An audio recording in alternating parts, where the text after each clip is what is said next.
The sound of my son's hand striking his mother's face was louder than the thunder rattling the windows outside. At our Thanksgiving dinner table, amidst the crystal glasses and roasted turkey, my son Marcus slapped my wife Beatrice so hard she fell to the floor. And the worst part was not the violence itself. It was what happened next. His wife Tiffany did not gasp. She did not scream. She clapped. She actually clapped her hands and laughed, saying he was finally teaching that old woman her place. I did not yell. I did not fight back with fists.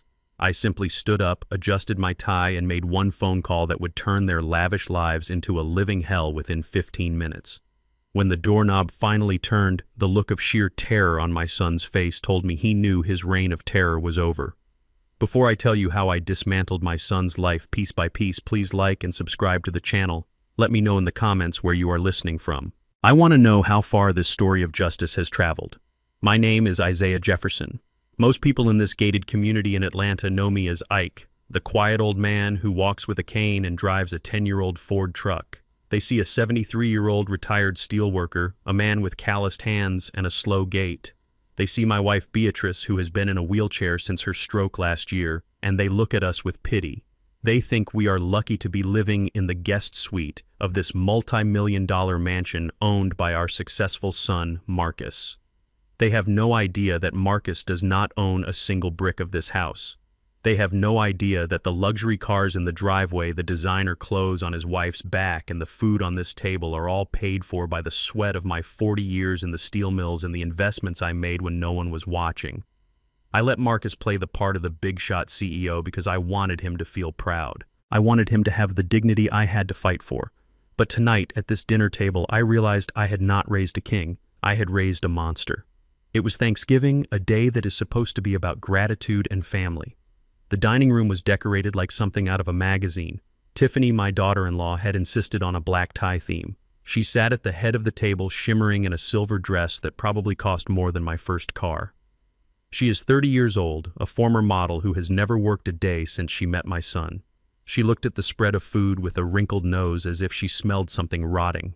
On the table, among the catered dishes of lobster bisque and truffled mashed potatoes, sat a simple ceramic bowl. Inside were my wife Beatrice's collard greens. She had spent all morning making them, her good hand trembling as she seasoned the pot with smoked turkey necks and spices just the way her grandmother taught her. It was the only thing she could contribute, the only piece of her soul she could put on this table. Tiffany picked up a serving spoon, lifted some of the greens, and let them plop back into the bowl with a look of absolute disgust. "Can we please get this ghetto trash off my table?" she said, her voice loud and sharp. "It smells like poverty. It smells like slave food." The room went silent. I looked at Marcus. My son, the boy I taught to fish, the man whose college tuition I paid for by working double shifts in the furnace heat. I waited for him to defend his mother. I waited for him to tell his wife that she was eating the food of our ancestors' food that represented survival and love. Instead, Marcus chuckled. He took a sip of his wine and smirked. "Come on, Tiff, be nice," he said, but his tone was mocking. "You know Mom likes her soul food. Just put it on the side table so we do not have to smell it." Beatrice's hand shook. She looked down at her plate, her eyes filling with tears. She tried to reach for her water glass to hide her face, but her stroke had left her coordination weak. Her hand spasmed. The glass tipped over. Red cranberry sauce and water flooded across the white tablecloth and splashed onto the hem of Tiffany's silver dress. The reaction was instant. Tiffany screamed like she had been shot. She jumped up her chair, scraping violently against the floor. "You stupid old hag," she shrieked. "This is a Versace dress. Do you know how much this costs? You ruin everything. You are useless. Look at you. You cannot even eat like a human being." Beatrice was trembling violently now, trying to wipe the spill with a napkin, mumbling apologies. "I am sorry. I am so sorry," she whispered. I started to rise from my chair to help her, but Marcus was faster. He did not move to help his mother. He moved to punish her. He stood up, his face twisted with a rage that did not belong to a son. "Stop it!" he roared. He grabbed the napkin from his mother's hand, and then with a backhand motion that seemed practiced, he slapped her. The sound cracked through the room. It was a dry, heavy sound. My wife, frail and weak, toppled sideways from her chair and hit the hardwood floor with a thud that stopped my heart. For a second there was absolute silence. Then the sound of clapping cut through the air. I looked up. Tiffany was clapping. She was applauding. Finally she said, a cruel smile twisting her beautiful face. Someone finally taught her a lesson. She needs to learn her place. If she is going to live under our roof, she needs to stop acting like a clumsy animal. Marcus stood over his mother, breathing hard, adjusting his cufflinks. He looked at me, daring me to say something. "Pick her up, Dad," he said coldly, "and get her out of my dining room. She has ruined my appetite." I sat there for 1 second longer. In that second, the father in me died. The man who forgave mistakes. The man who covered debts. The man who protected his son from the harsh realities of the world that man ceased to exist. In his place, the old union negotiator returned. The man who had stared down corrupt bosses and organized strikes that shut down entire cities. I did not scream. I did not attack him. I stood up slowly, my knees popping. I walked over to Beatrice. I knelt down on the floor, ignoring the pain in my joints. I took my handkerchief and wiped a small trickle of blood from her lip. I helped her back into her wheelchair. I wheeled her away from the table toward the corner of the room where she would be safe. I kissed her forehead and whispered, "Do not worry, Bea. It ends tonight." Then I reached into my pocket and pulled out my old flip phone. It is not a smartphone. It does not have apps, but it has the only number that matters right now. I dialed. It rang once. Silverstein. I said, my voice low and steady. "It is Ike." On the other end, Saul Silverstein, the most ruthless asset protection lawyer in the state of Georgia, answered immediately. He had been waiting for this call for 5 years. "Is it time?" Ike Saul asked. "Execute the Omega Protocol," I said. "Immediately. Cut everything. The house, the cards, the cars, the company access. Everything. And send the eviction team. I want them out before dessert." I hung up and sat back down at the table. I picked up my fork and took a bite of the collard greens Tiffany had despised. Marcus looked at me and laughed nervously. "Who was that ordering a pizza? Or calling the nursing home to reserve a bed for yourself?" Tiffany giggled, pouring herself more wine. "Maybe he is calling the police on us. Can you imagine, officer, my son was mean to me? They would laugh in his face. 'This is our house, old man. We make the rules.'" I chewed the greens slowly. I swallowed. I looked Marcus dead in the eye. "You have never made a rule in your life, son," I said quietly. "You have only spent the money I let you hold." Marcus slammed his hand on the table. "Do not start with your old man's stories, Dad. I am the CEO of Jefferson Logistics. I am the one who lets you live here. I am the one who puts food in your mouth.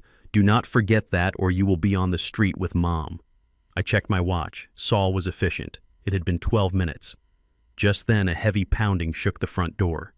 Boom, boom, boom. It was not a polite knock. It was the knock of authority. It was the knock of consequences arriving at the speed of sound. Tiffany stopped drinking. Marcus frowned. "Who the hell is that?" he muttered. He stood up and walked to the door, his arrogance still draped over him like a cape. Probably the caterers forgot something, he yelled back at us.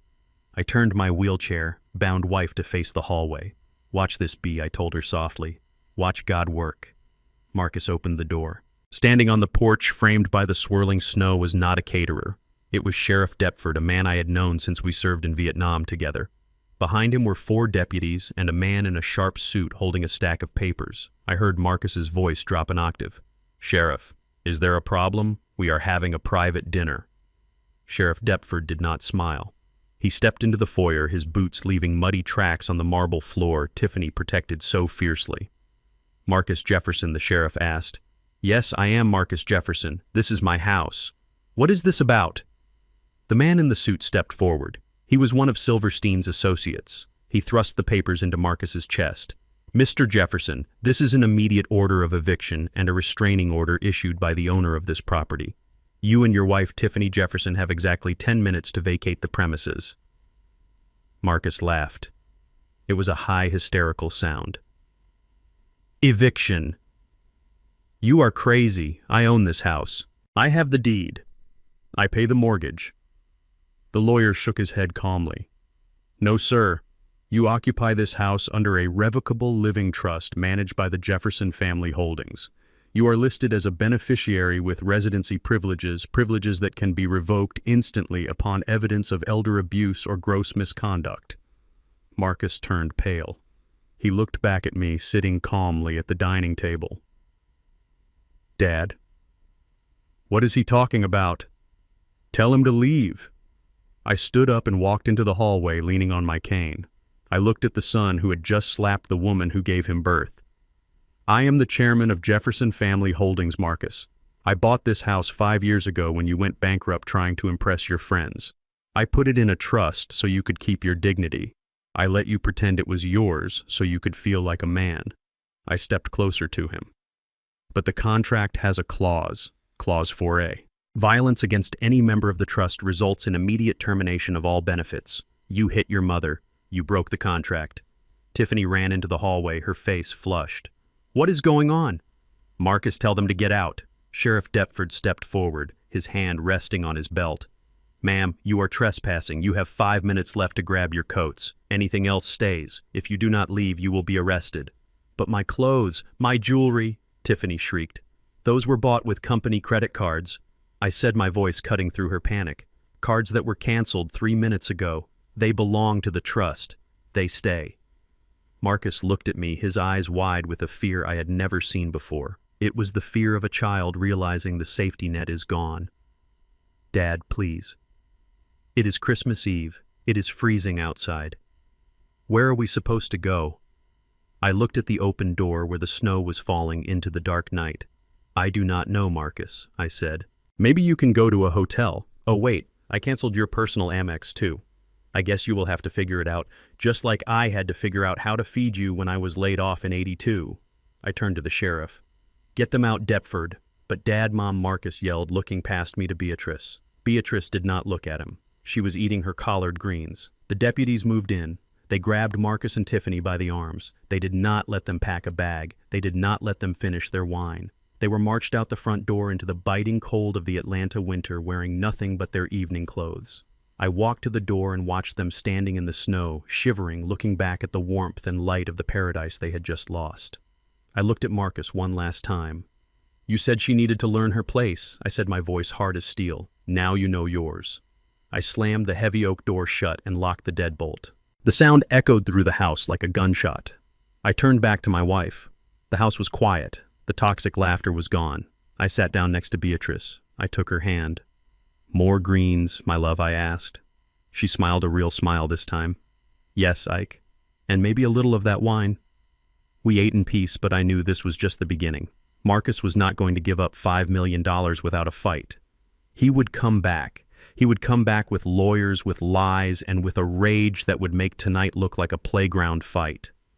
But he did not know about the cameras I had installed last week. He did not know about the forensic accountant I had hired to track the money he had been stealing from the company accounts to buy Tiffany's silence. My son thought the war was over because he was outside.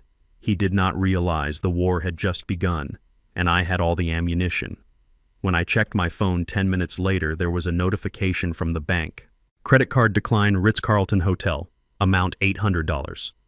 I smiled. Welcome to the real world, son. The silence in the room was so thick you could choke on it. The echo of the front door slamming shut still hung in the air, but the chaos was far from over. My son Marcus stood in the hallway, his face a mask of disbelief and rapidly rising panic. He was still wearing his tuxedo, the bow tie slightly askew, a perfect metaphor for his life unraveling before his eyes. Tiffany, his wife, was clutching the banister, her silver dress shimmering mockingly in the foyer light. She looked like a queen who had just been told her castle was made of sand. Sheriff Deptford didn't waste time. He walked past Marcus into the dining room, his heavy boots thudding against the polished hardwood floor. He pulled a thick envelope from his jacket pocket and tossed it onto the table right next to the cooling turkey. The papers slid across the white tablecloth and stopped just inches from my plate of collard greens. What is this? Marcus stammered, following the sheriff back into the room. He reached for the papers, his hands trembling. What kind of sick joke is this? It is not a joke, son, I said, my voice calm but laced with a cold finality. It is an eviction notice, effective immediately. Eviction. Marcus laughed, but it was a hollow, desperate sound. You cannot evict me. This is my house. I bought it. My name is on the deed. I pay the mortgage. I am the owner of this property. He looked at Tiffany for support, but she was staring at the papers on the table, her face draining of color.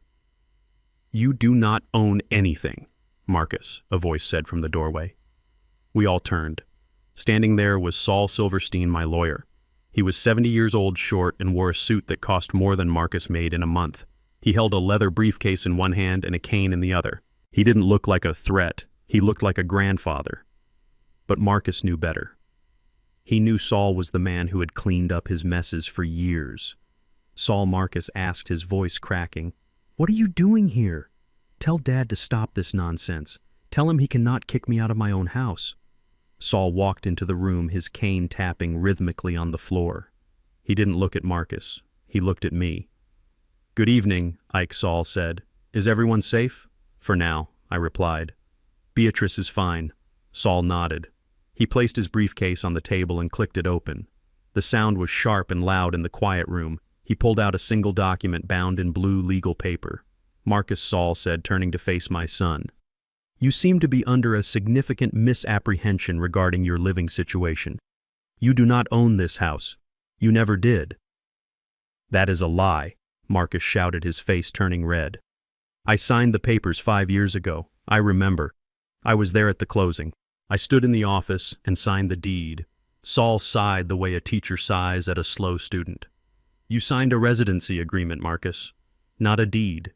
Do you remember 5 years ago? Do you remember the bankruptcy? Do you remember the gambling debts? Do you remember the creditors threatening to take everything, including your reputation?" Marcus went silent.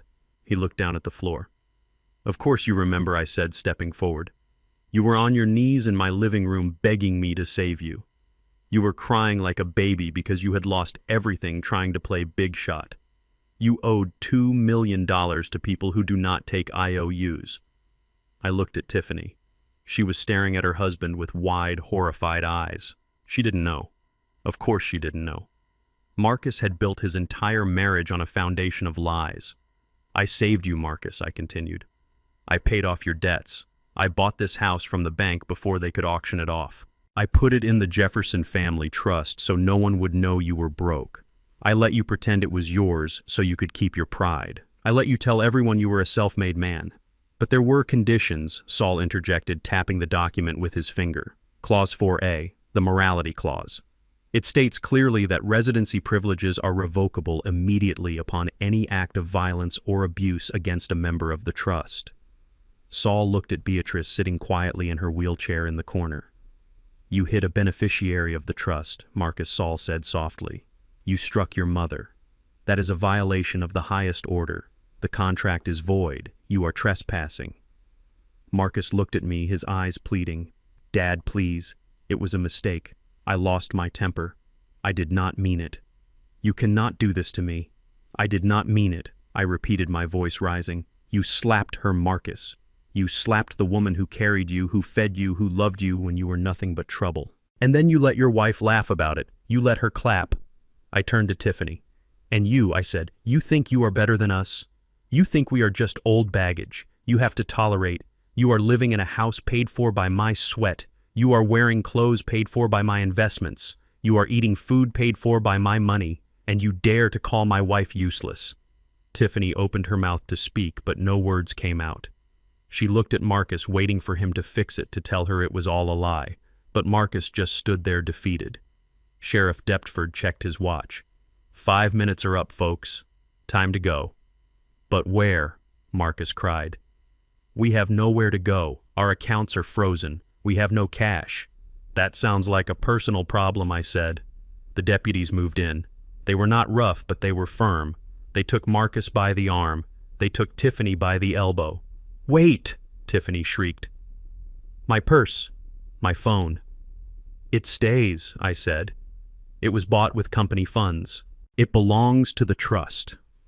They were marched to the door. Marcus tried to dig his heels in, tried to argue, but it was useless. The illusion was shattered. The king had no clothes. As they reached the threshold, I walked over to them. The cold air blew in, carrying snowflakes that landed on the marble floor. Marcus looked at me one last time.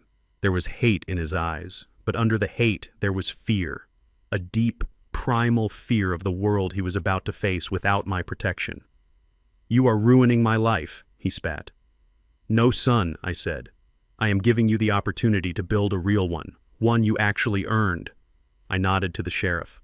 They were pushed out into the night. The door slammed shut. I locked it. I heard Tiffany screaming outside, her voice muffled by the thick wood. I heard Marcus banging on the door, shouting my name. Then silence.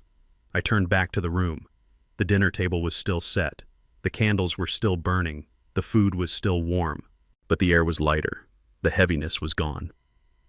Saul was packing his papers back into his briefcase. He looked at me and gave a small, sad smile. "It is done, Ike," he said. "The locks will be changed in an hour. Security is on the way to secure the perimeter." "Thank you, Saul," I said. I walked over to Beatrice. She was looking at the closed door, a single tear rolling down her cheek. "Are they going to be okay?" "Ike," she asked softly. I knelt beside her and took her hand. It was still shaking slightly. "They are young, Bea," I said. "They have their health. They have their wits. They have more than we had when we started. They will figure it out, or they won't. But they will not hurt you again, not in this life." She nodded and squeezed my hand. I stood up and looked around the room. This house, this mansion I had bought to save my son's ego, felt different now. It didn't feel like a stage anymore. It felt like a fortress I had built and a fortress I would now command. I walked to the head of the table where Marcus had sat just moments ago. I picked up his wine glass, still half full of the expensive vintage he loved so much. I poured it into the ice bucket. Then I picked up the bowl of collard greens Tiffany had tried to banish. I placed it in the center of the table, right next to the crystal centerpiece. I sat down in my chair.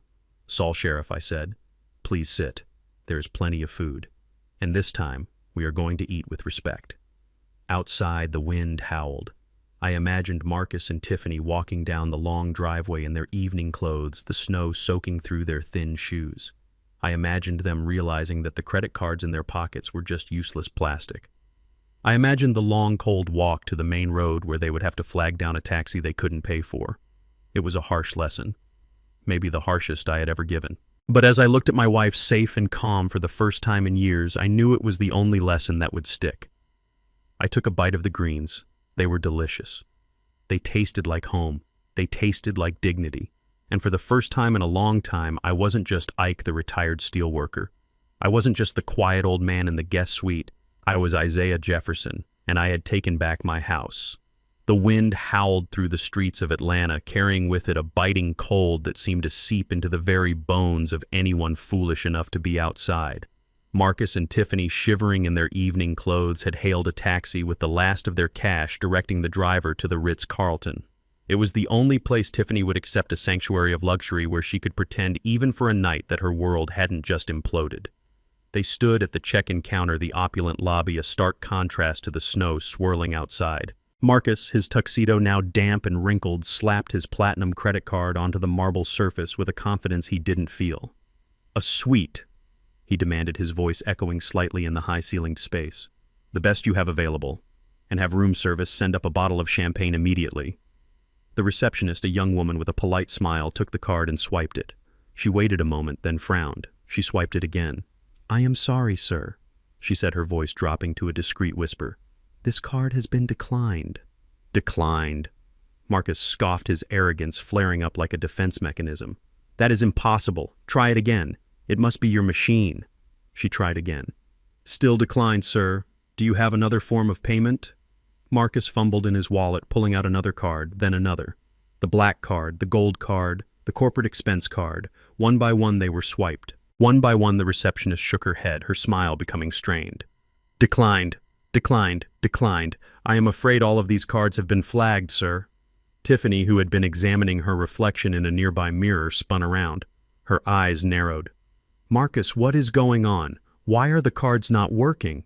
"It is a mistake, Tiff," Marcus stammered, sweat beading on his forehead despite the chill in his bones.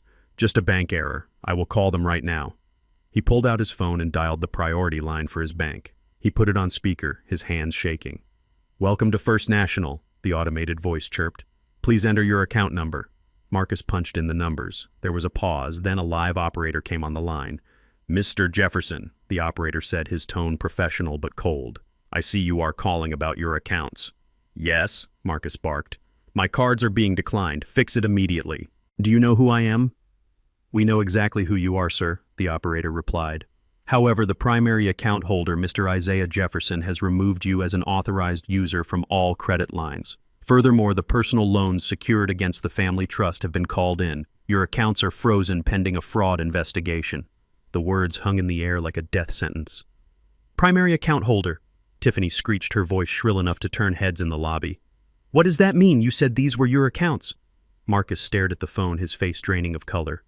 Dad, he whispered. He canceled everything. Mr. Jefferson, the operator continued. There is also a note here from the primary holder. It says, tell him he can keep the change in his pocket. The line went dead. Marcus stood there, the phone slipping from his fingers. He looked at Tiffany, expecting sympathy, expecting support. Instead, he saw a look of pure, unadulterated disgust.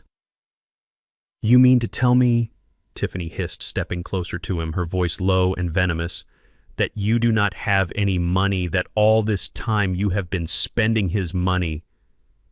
It is complicated, Tiff, Marcus pleaded, reaching for her hand. She slapped it away. Do not touch me, she yelled. You told me you were a self-made man. You told me that old man was just a senile relic living off your charity, and now you are telling me he owns everything, even the credit cards. Sir, ma'am, the receptionist interrupted, her voice firm. If you cannot pay, I must ask you to leave. You are disturbing the other guests. They were escorted out by security back into the freezing night. The Ritz-Carlton doors closed behind them with a finality that echoed the door of the mansion just an hour before. They walked. They had no choice. The taxi driver had left. Their phones were dying. The snow was falling harder now, covering the city in a blanket of white that felt less like a wonderland and more like a shroud. They ended up at the only place that would take cash for a room at 2 a.m. on Christmas Eve without a reservation, the Starlight Motel. A run-down single-story building on the outskirts of town with neon lights buzzing ominously and peeling paint. The room smelled of stale smoke and cheap disinfectant. The carpet was sticky. The heater rattled and groaned, barely putting out enough warmth to chase away the chill. Tiffany sat on the edge of the sagging bed, still in her silver gown, looking like a diamond dropped in the mud. She stared at the stained wallpaper, her face a mask of fury. Marcus paced the small room, rubbing his arms. It is just for tonight, baby, he said, trying to sound optimistic. Tomorrow I will fix this. I will call the lawyers. I will sue him. He cannot do this. Tiffany looked up. Her eyes were cold, calculating. The mask of the loving wife had slipped completely, revealing the predator underneath. You really are pathetic, aren't you? She said softly. What? Marcus stopped pacing. I married a CEO, she spat. I married a man who commanded respect. I married a man who promised me the world. And now look at us, in a roach motel freezing because your daddy cut off your allowance. He is crazy, Tiffany, Marcus shouted. He is vindictive. He planned this. And you let him, she screamed back, standing up. You told me he was weak. You told me he was nothing. You said, don't worry about the old man. He does whatever I say. Well, guess what, Marcus? It looks like you are the one who is nothing without him. She walked over to the small mirror above the dresser and started taking off her earrings. You better fix this, Marcus. Fast. Because I did not sign up for poverty. I did not sign up for this. I will, Marcus insisted, his voice desperate. I will get it all back. The house. The money. It is mine by right. Is it? Tiffany laughed, a cruel, mocking sound. Because from where I am standing, it looks like you are just a broke man in a tuxedo shivering in a dump. And honestly, it is not a good look on you. She threw the earrings onto the dresser and lay down on the bed, turning her back to him. Figure it out, Marcus, or do not. But if we are still here tomorrow night, you will be here alone. Marcus stood in the center of the room, the sound of the heater rattling in his ears. He looked at his wife's back, at the cheap curtains, at his own trembling hands. For the first time in his life, Marcus Jefferson was truly alone. He had no safety net, no daddy to bail him out, no money to buy his way out of trouble. He sat down on the floor, pulling his knees to his chest. He thought about the slap. He thought about his mother's face. He thought about his father's cold, hard stare. And as the wind howled outside the thin walls of the motel, Marcus realized with a sinking feeling in his gut that the nightmare had only just begun. He wasn't the king of the castle anymore. He was just a pauper in a rented room, and the bill was coming due. He reached into his pocket and pulled out his phone. 3% battery left. He opened his banking app, hoping, praying for a glitch. Balance $0. Status frozen. He stared at the screen until it went black. The darkness of the room swallowed him whole. The silence in my house the next morning was not empty, it was heavy with peace, the kind of peace you have to buy at a high price. For the first time in years, I did not wake up to the sound of Tiffany screaming at the maids or Marcus blasting business news on the television. I woke up to the smell of fresh coffee and the soft murmur of a professional doing her job.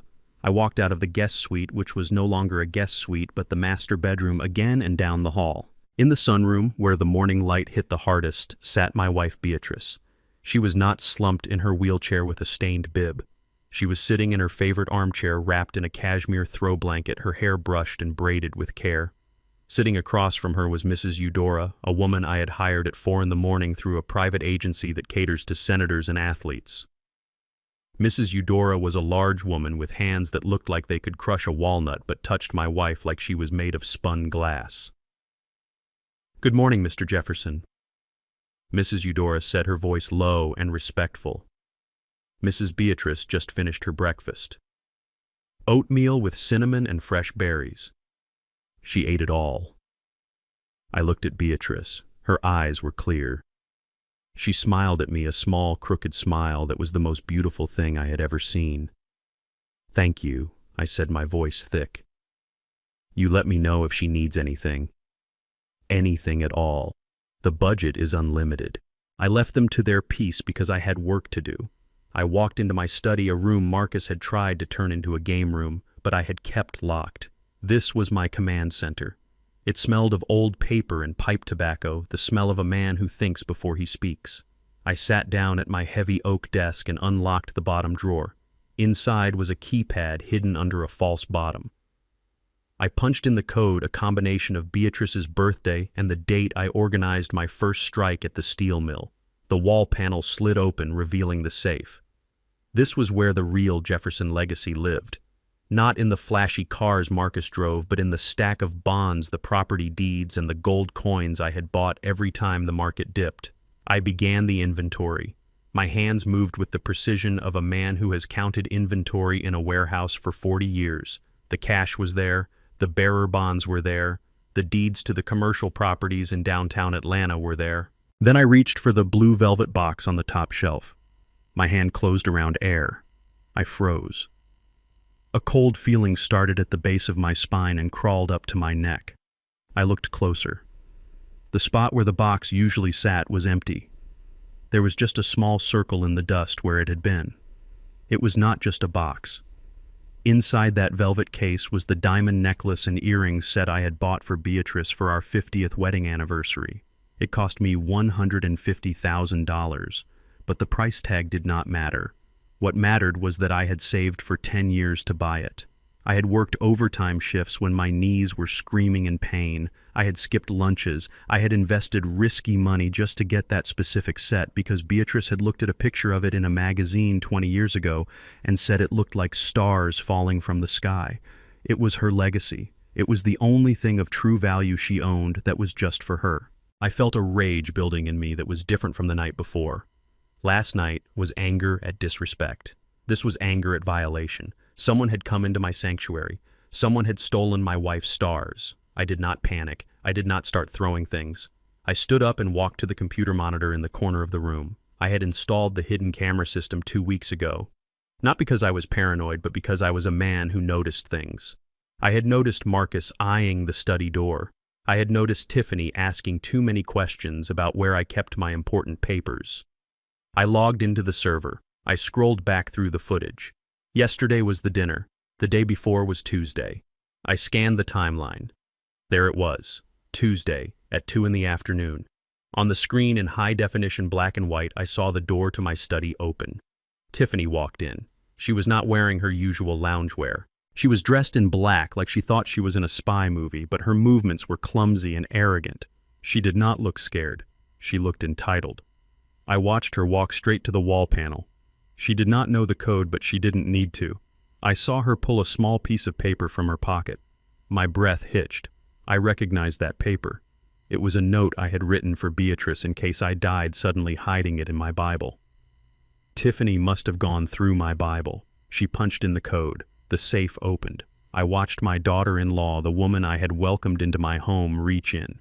She did not touch the deeds. She did not touch the cash. She went straight for the blue velvet box. She opened it, and I saw the glitter of diamonds reflect on her face. She smiled. It was a greedy, twisted smile. She took the necklace out and held it up against her neck, posing in the reflection of the window. Then she stuffed the jewelry into her bra, put the empty box back in the safe, and closed the panel. She did not just steal from me. She stole from a stroke victim. She stole the symbol of 50 years of marriage. I sat back in my chair. The image of her stuffing those diamonds into her clothes burned into my retinas. My hand hovered over the phone. The police station number was on speed dial. I could have her arrested in 20 minutes. Grand larceny, breaking and entering, elder abuse. She would go to jail for 10 years. But jail was too easy. Jail had bail. Jail had plea deals.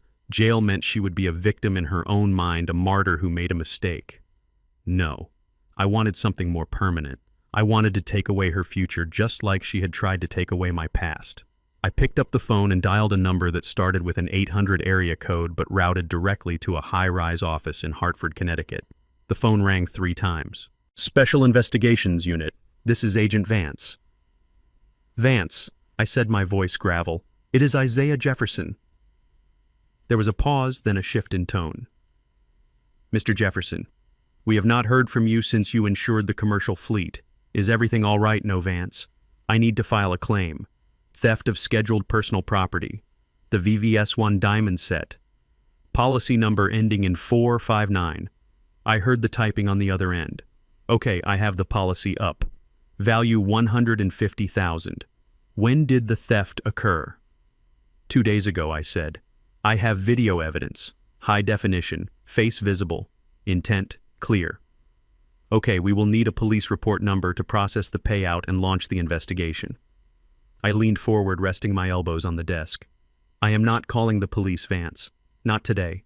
I do not want the money back. I want to file the report directly with the National Insurance Crime Bureau. I want to name the suspect. I want her name flagged in the ISO claim search database. I want a red flag next to her social security number that glows in the dark. Vance stopped typing. I could hear him breathing. Mr. Jefferson, if we do that without a police report, it is highly irregular. It effectively blacklists the individual. No insurance company will touch them. No car insurance. No renter's insurance. No bonding for employment. It destroys their financial identity. I know what it does, Vance, I said coldly. That is why I am calling you. The suspect is Tiffany Jefferson, my former daughter-in-law. She used a stolen code to access a secure safe. She took the diamonds. I have the video. I will upload it to your secure server right now. There was a long silence. Vance was a company man, but he knew me. He knew I didn't play games. If you have the video, Vance said slowly, we can process it as an internal fraud investigation. We can place a freeze on her insurability pending the return of the assets. If she tries to pawn them, if she tries to insure them, if she tries to get a job that requires a background check, this will pop up. She will be radioactive. Do it, I said. And Vance, yes, sir. Send a notification to the local pawnbroker association. Send the serial numbers of the diamonds. If she tries to sell them, I want to know who she talks to. Understood, Mr. Jefferson. I am opening the file now. I hung up the phone. My hands were steady. I felt a cold satisfaction settling in my chest. Police take you to a cell for a night. The insurance blacklist takes away your ability to live in the modern world. Tiffany thought she was smart. She thought she could steal my wife's diamonds and run away to start a new life. She did not realize that in the world of high finance and asset protection, you do not need a badge to destroy someone. You just need the right database.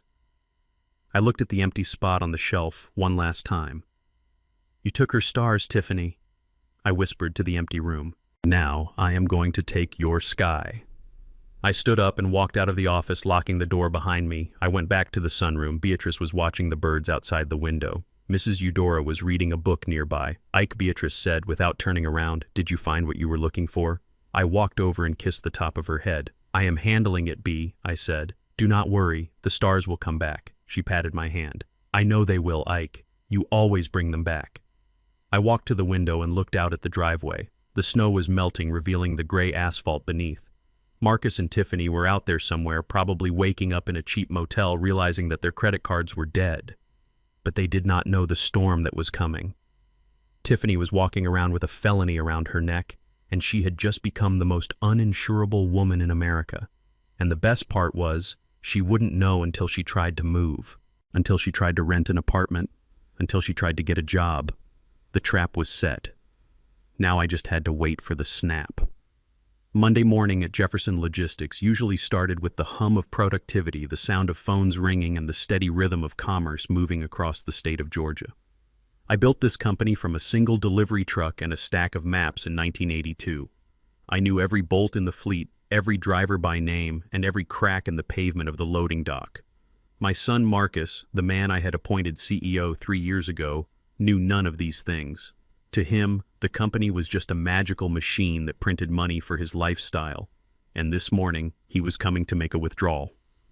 I was sitting in the boardroom on the top floor, a room Marcus rarely used because he preferred taking clients to 3 martini lunches. The blinds were drawn, but I could see the security feed on the tablet in front of me. I watched my son's car screech into the executive parking spot. He was driving the company Maserati, a perk he had insisted was necessary for the corporate image. He stepped out looking disheveled. He was wearing a fresh suit, but his movements were jerky, desperate. He wasn't walking with the swagger of a CEO. He was walking with the panic of a man who knows the walls are closing in. He needed money. I knew this because my forensic accountant, Mr. Henderson, had flagged 3 attempted transfers from the corporate operating account at 4 in the morning. Marcus was trying to move $200,000 to a retainer account for a high-profile defense attorney. He wanted to sue me. He wanted to sue his own father for eviction and emotional distress. He wanted to use my own money to destroy me. But the transfers had failed, and now he was coming to force the issue. I watched on the screen as he stormed into the lobby. He ignored the receptionist, a sweet girl named Sarah who had been with us for 5 years. He walked straight to the private executive elevator, the one that required a biometric key card. He slapped his card against the reader. Nothing happened. He slapped it again, harder this time. A small red light blinked on the panel. Access denied. I saw him curse. He rubbed the card on his jacket sleeve and tried again. Access denied.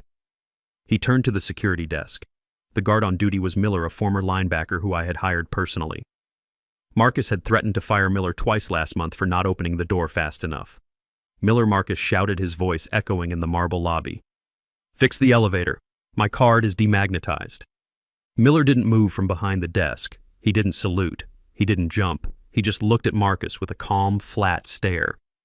"I am afraid I cannot do that," Mr. Jefferson Miller said. "Your clearance has been revoked." "Revoked?" Marcus laughed, a high-pitched, incredulous sound. "Do you know who I am? I am the CEO of this company. I sign your checks. Now open the elevator before I have you thrown out on the street."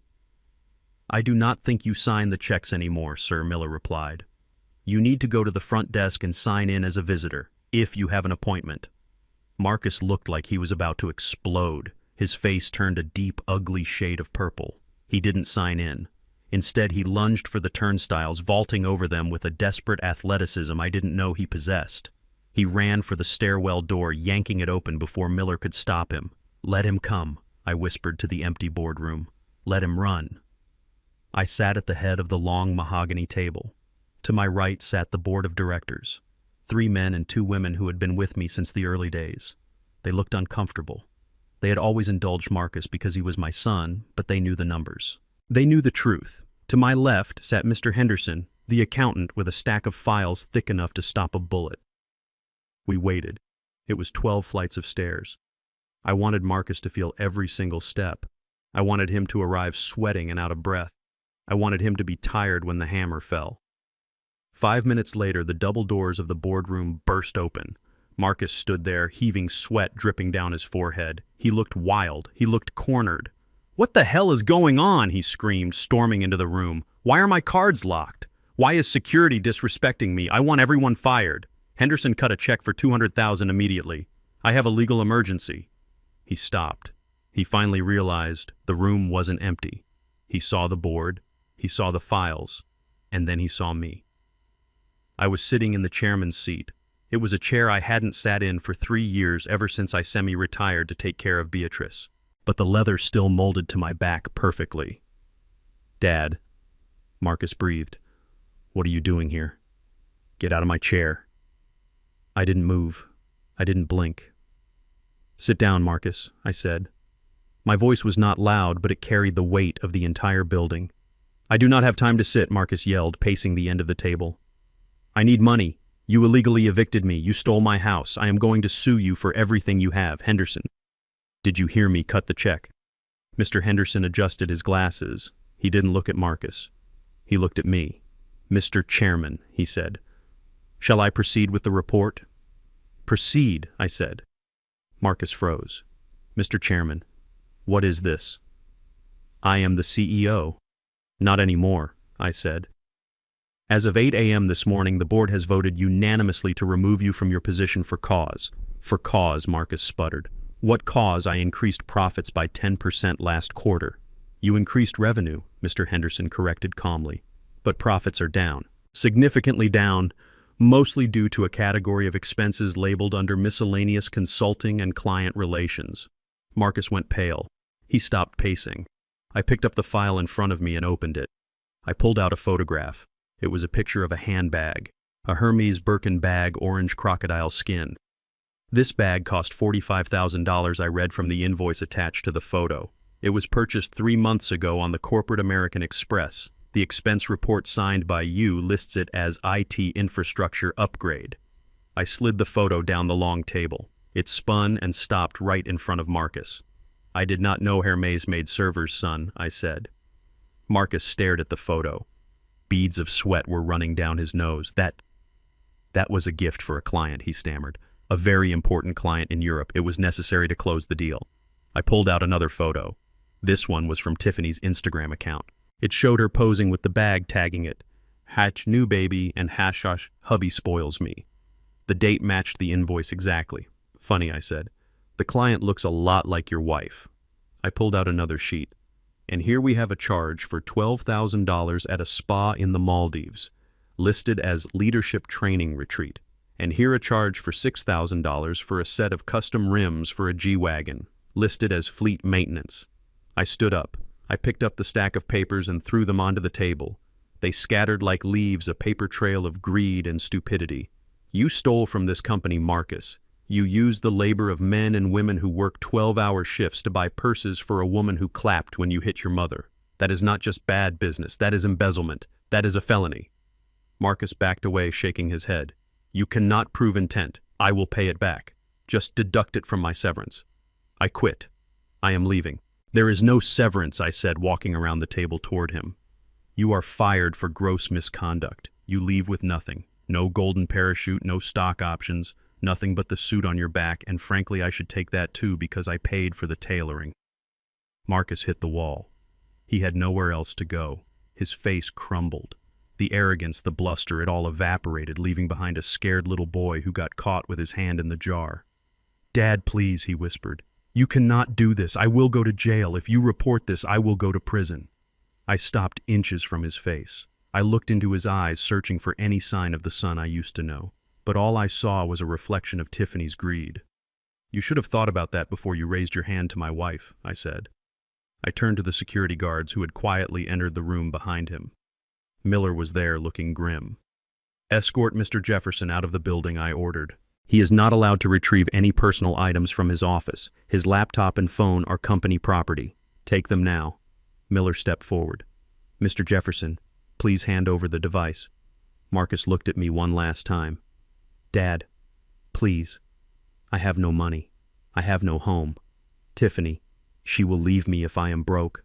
I leaned in close so only he could hear. "Good," I said. "Then maybe you will finally learn what it means to be a man." Miller grabbed Marcus's arm. Marcus tried to pull away, but it was useless. He was dragged out of the boardroom, his shoes squeaking on the floor. He didn't scream this time. He was too broken to scream. The doors closed. The room was silent again. I walked back to the head of the table and sat down.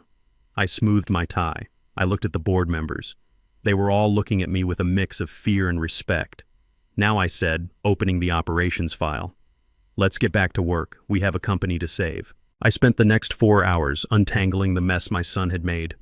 I authorized the sale of the company yacht he had bought in secret. I canceled the lease on the private jet.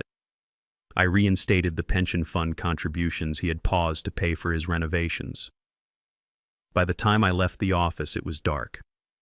I walked to the elevator, the real CEO again. Miller was at the desk downstairs. He left quietly, Sir Miller said. He sat on the curb outside for about an hour. Then he started walking. Walking, I asked. Yes, sir.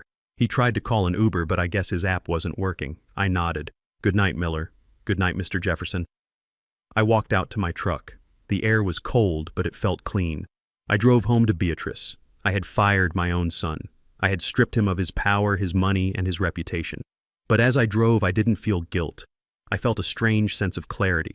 I had spent years trying to build a world where Marcus would never have to struggle. I thought that was love, but I was wrong. The struggle is what makes you.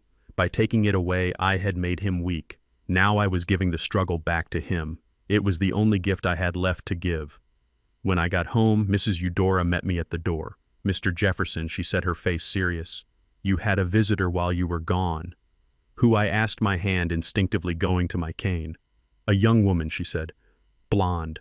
Very fancy clothes. She said her name was Tiffany. My eyes narrowed. Did you let her in? No, sir, Mrs. Eudora said, crossing her massive arms.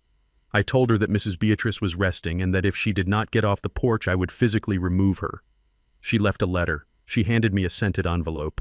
I recognized the handwriting. It was Tiffany's. I didn't open it. I walked to the fireplace in the living room where a fire was crackling warmly. I looked at the envelope. I knew what was inside. Lies, excuses, attempts to blame Marcus, attempts to manipulate me. I tossed the envelope into the fire. I watched the paper curl and blacken the flames, licking at the expensive stationery. I didn't need to read her lies. I had already seen her soul on the security camera stealing my wife's diamonds. And tomorrow the insurance blacklist would go live. Tiffany thought she could charm her way back in. She didn't realize that the bridge wasn't just burned. I had blown up the foundation. I went to sit with Beatrice. She was watching Wheel of Fortune. Ike, she said, not looking away from the screen. Did you have a hard day? It was a long day, Bea, I said. But it is over now. She reached out and took my hand. Her grip was stronger than it had been yesterday. I am glad, she said. I do not like it when you are gone too long. The house feels too big. I squeezed her hand. I am not going anywhere, Bea. I am right here. And for the first time in a long time, I meant it. I was back. And I was ready for whatever came next. The fire in the library had burned down to glowing embers by the time the intercom buzzed. It was late past the time decent folks came calling, but I knew who was at the gate before Miller even spoke. It was Tiffany. I watched the security monitor as she argued with the guard at the gate. She wasn't wearing the silver dress anymore. She was dressed in jeans and a sweater, looking like a college student who had lost her way. She had scrubbed the makeup off her face, trying to look innocent, trying to look like the victim. Let her in, Miller, I said into the speaker. Are you sure, Mr. Jefferson? Miller asked, his voice tight. She looks desperate. I am sure. Bring her to the library. I sat back in my leather chair and waited. I had expected Marcus to come back begging first, but Tiffany was a survivor. Survivors do not wait for the ship to sink completely before they jump. They look for the next life raft. And right now, she thought I was that raft. When the heavy oak doors opened, Tiffany walked in with her head down. She hesitated at the threshold, wringing her hands. It was a good performance. If I did not know better, I would have felt sorry for her. Dad, she whispered, her voice trembling. Can I come in? I did not answer. I just pointed to the chair opposite my desk. She sat down on the edge of the seat, keeping her knees together, looking small and fragile. She looked up at me with big, watery eyes. I am so sorry, she said, and then the tears started. Great, heaving sobs that shook her shoulders. I did not know where else to go. Marcus. He has gone crazy. He is screaming at everyone. He is breaking things. I was scared. I had to get away. I watched her cry. I handed her a tissue from the box on my desk. What do you want, Tiffany? I asked, my voice flat. I want you to know the truth, she choked out, dabbing at her eyes. Last night, at dinner, I did not want to clap. You have to believe me. Marcus made me. He has been so controlling lately. He told me if I did not support him against you, he would cut me off. He said he would leave me with nothing. I was terrified of him. She looked up at me imploringly. I love Beatrice, she continued. You know I do. She has always been so sweet to me. Seeing him hit her, it broke my heart. But I froze. And then when he looked at me with those crazy eyes, I panicked. I clapped because I was afraid he would hit me next. I leaned back in my chair, steepling my fingers. It was a compelling story. The abusive husband, the fearful wife. It painted Marcus as the sole villain and her as just another victim of his rage. It was almost perfect. So you are saying you had no choice, I asked. No choice at all, she said, nodding eagerly. He is a monster, Dad. I see that now. And now that he has lost his job, he is even worse. I cannot go back to him. I cannot live like that. She stood up and walked around the desk. She knelt beside my chair, putting her hand on my arm. Her grip was warm, but her eyes were cold.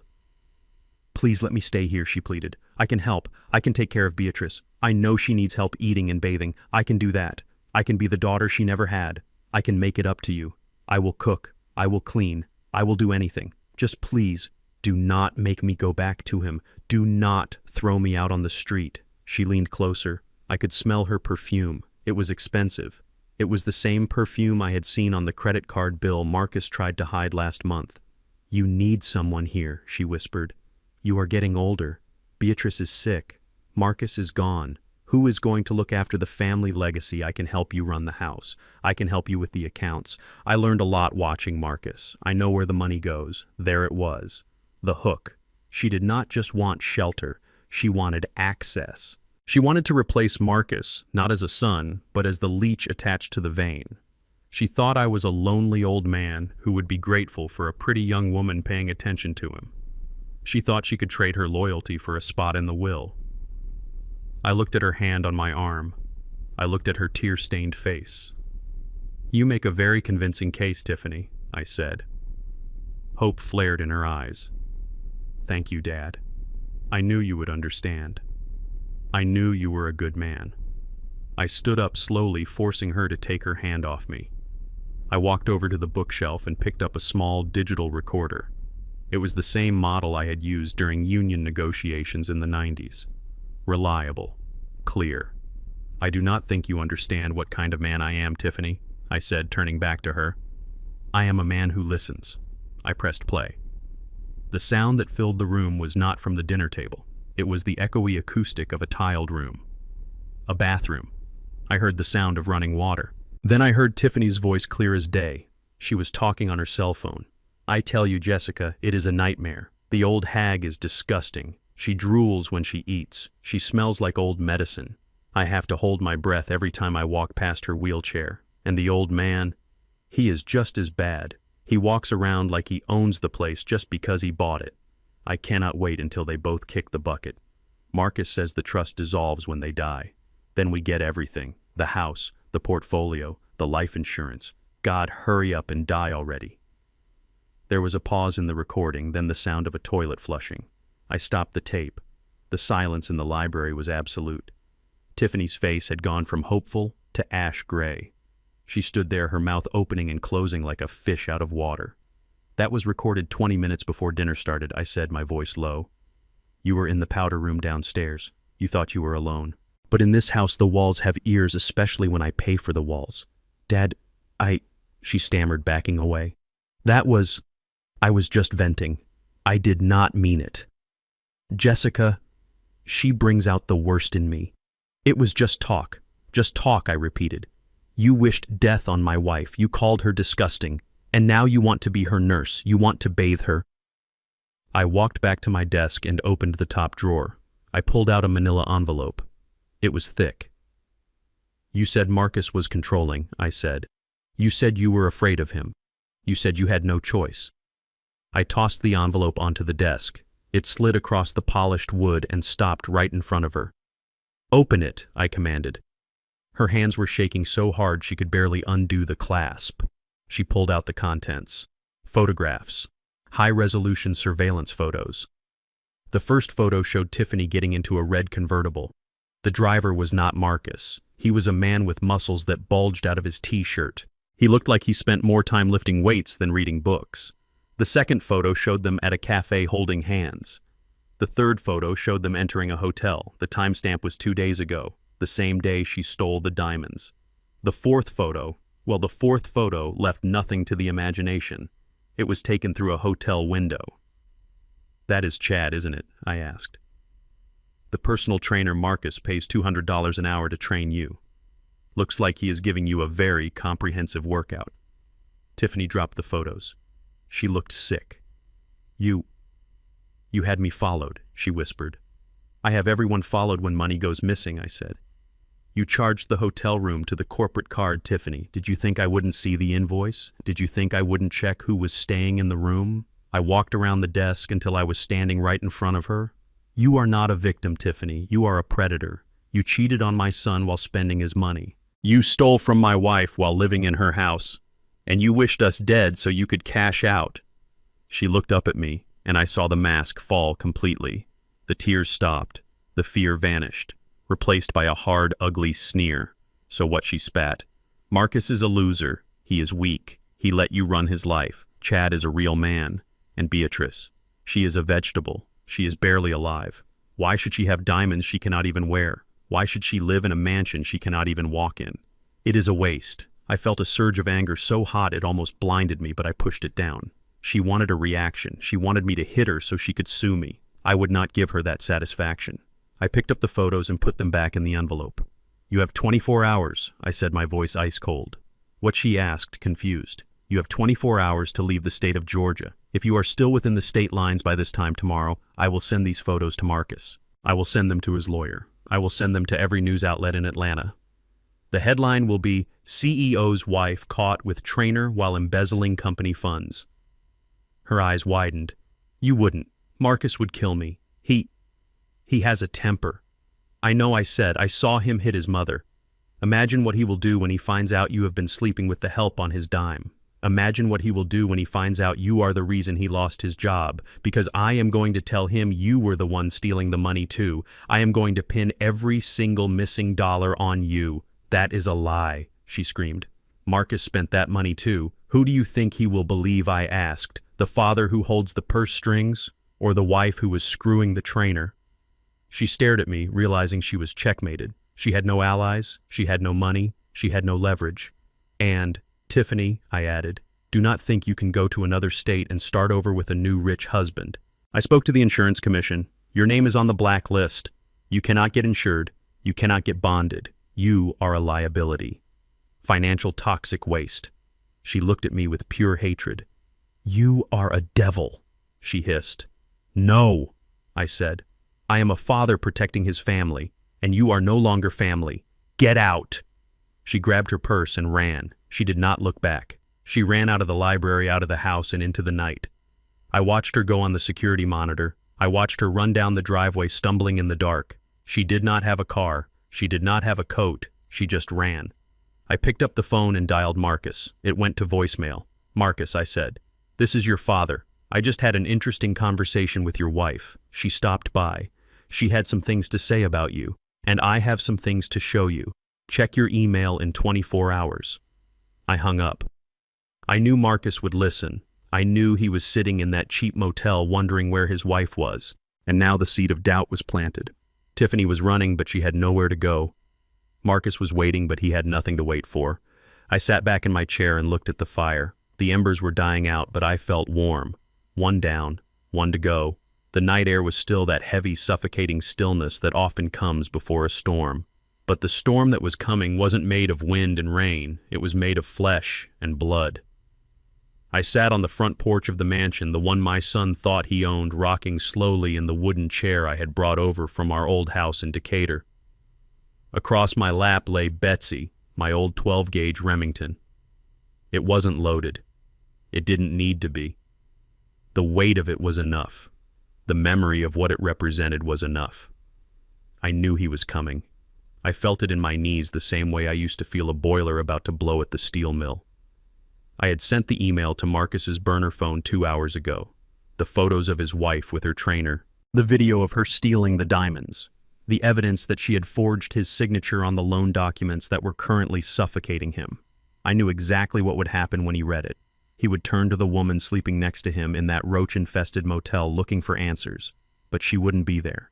Tiffany was long gone. My security team had tracked her crossing the state line into Alabama an hour ago, driving the 2018 Honda Civic that was the last vehicle registered in Marcus's name, the one car I hadn't seized because I wanted him to have a way to get to a job interview.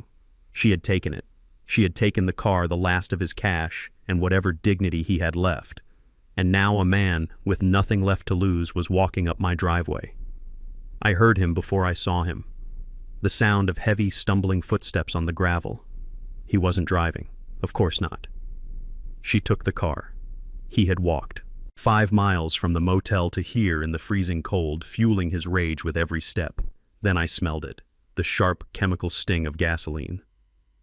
Marcus emerged from the shadows of the oak trees. He looked like a wraith.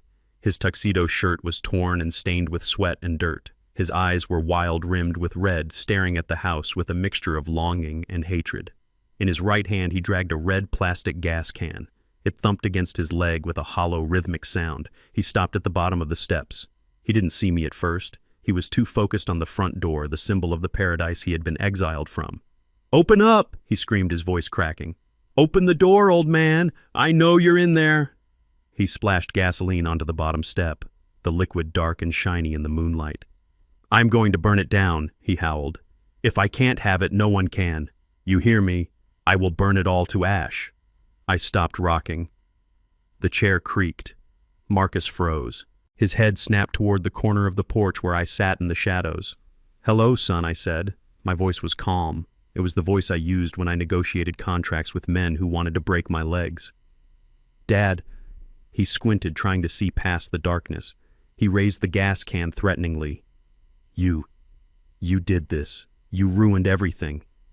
I didn't move. I just rested my hand on the cold steel of the shotgun barrel. "I didn't do anything, Marcus," I said. "I just turned the lights on." "You are the one who doesn't like what he sees." He took a step up, sloshing more gas onto the wood. The fumes were overpowering now. "She left me," he screamed, tears streaming down his grime-streaked face. "Tiffany left me. She took the car. She took the last $500 I had hidden in my shoe. She is gone." "I know," I said. "I told her to leave. And I told you she was stealing from us. You didn't want to listen. You turned her against me," he yelled, swinging the heavy can. "You poisoned her mind." We were happy. We were a power couple. And you jealous, bitter old man, you couldn't stand it.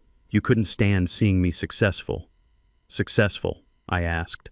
I stood up slowly, the shotgun held loosely in one hand, barrel pointed at the ground. "Marcus, you haven't paid a bill in 5 years. You haven't closed a legitimate deal in 3. You were playing dress-up in my clothes. And when the costume came off, your wife didn't like the man underneath." He shook his head violently, spraying spittle. "No, it's your fault. You humiliated me. You evicted me. You fired me. You took my life. I took your toys." "Marcus," I corrected him. "I took the things you used to hurt people." He pulled a lighter from his pocket. The flame flickered small and orange against the dark night. "I swear to God, Dad, I will do it," he sobbed, holding the lighter over the gasoline-soaked steps. "I will burn this whole place down. I will burn you. I will burn Mom. I don't care anymore." I looked at the flame. Then I looked at him. I didn't raise the gun. I didn't flinch. I just walked to the edge of the porch, putting myself between him and the front door. Between him and his mother. "You think fire scares me?" I asked softly.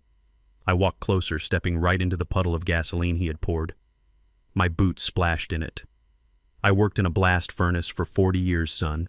I have breathed air so hot it would melt the skin off your face. I have walked through fire to put food on your table." I took another step. He backed down one step, the lighter shaking in his hand. "You want to burn something? Burn it. But you better make sure you finish the job. Because if you light that fire, Marcus, you are not just burning a house. You are burning the last bridge you have on this earth." He trembled. "You hate me," he whispered. "You always hated me." I laughed. It was a sad, dry sound. "Hate you." I looked at this broken man, this shell of potential that I had coddled into oblivion. I don't hate you, Marcus. I pity you. I love you enough to stop you from becoming a murderer. I pointed the stock of the shotgun at the door behind me. Your mother is in there, I said, my voice dropping to a growl. The woman you slapped, the woman who prayed for you every night while you were out spending my money on strippers and gold-plated steaks. She is sleeping, and if you think for 1 second I am going to let you bring smoke and fire into her sanctuary, you have lost your mind. I took one more step. I was towering over him now. I didn't raise you to hit your mother, Marcus, and I didn't raise you to be an arsonist. I leaned in my face, inches from his. So go ahead. Drop the lighter. Let's see who burns first. You with your gasoline or me with my rage. Marcus looked into my eyes.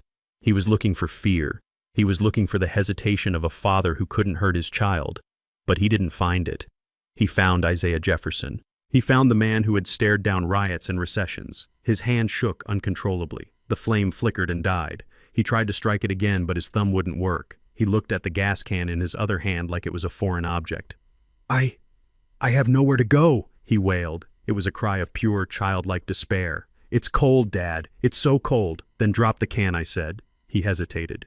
For a second, I thought he might swing it at me, but the fight had left him. The adrenaline that had carried him 5 miles had burned out, leaving only exhaustion and the crushing reality of his choices. His fingers opened. The red can fell to the concrete with a loud clatter, spilling the last of its contents onto the driveway. The lighter fell from his other hand. Marcus collapsed. He didn't just sit down, his legs gave out. He fell to his knees in the gasoline-soaked gravel, burying his face in his hands, and began to sob.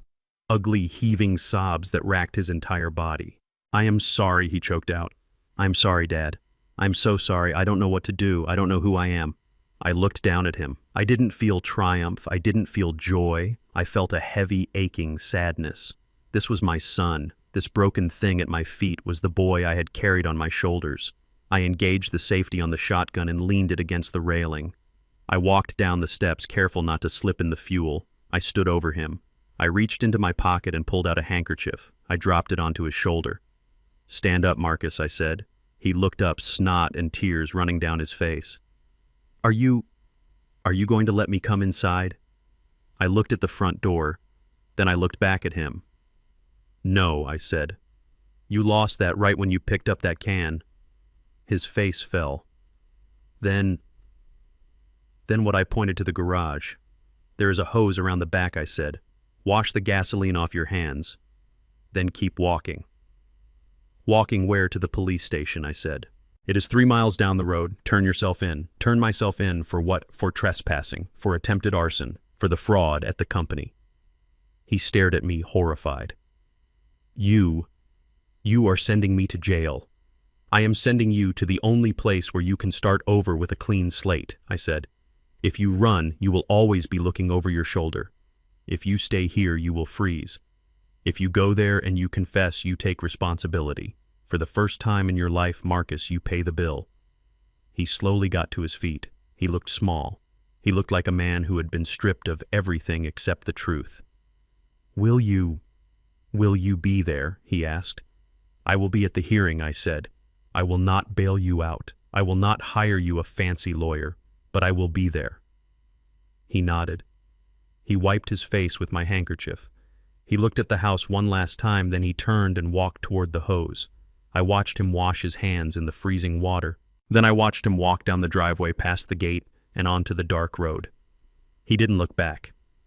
I sat back down in my rocking chair. I picked up the shotgun. I would stay here all night, just in case. The smell of gasoline was still strong, but the wind was picking up. It would blow it away eventually. I closed my eyes and listened to the silence. It was a hard silence. A lonely silence. But it was clean. My son was gone. The leech was gone. The monster was gone. Now only the man remained, and he had a long walk ahead of him. The peace I had bought with my shotgun and my silence did not last long. 2 days after I watched my son walk away into the darkness, the trouble he had been running from finally caught up to the house he had left behind. It was 3 in the morning when the headlights swept across my front windows. I was awake, sitting in the library with a cup of lukewarm coffee, unable to sleep. A father knows when his child is in danger, even when that child has become a stranger.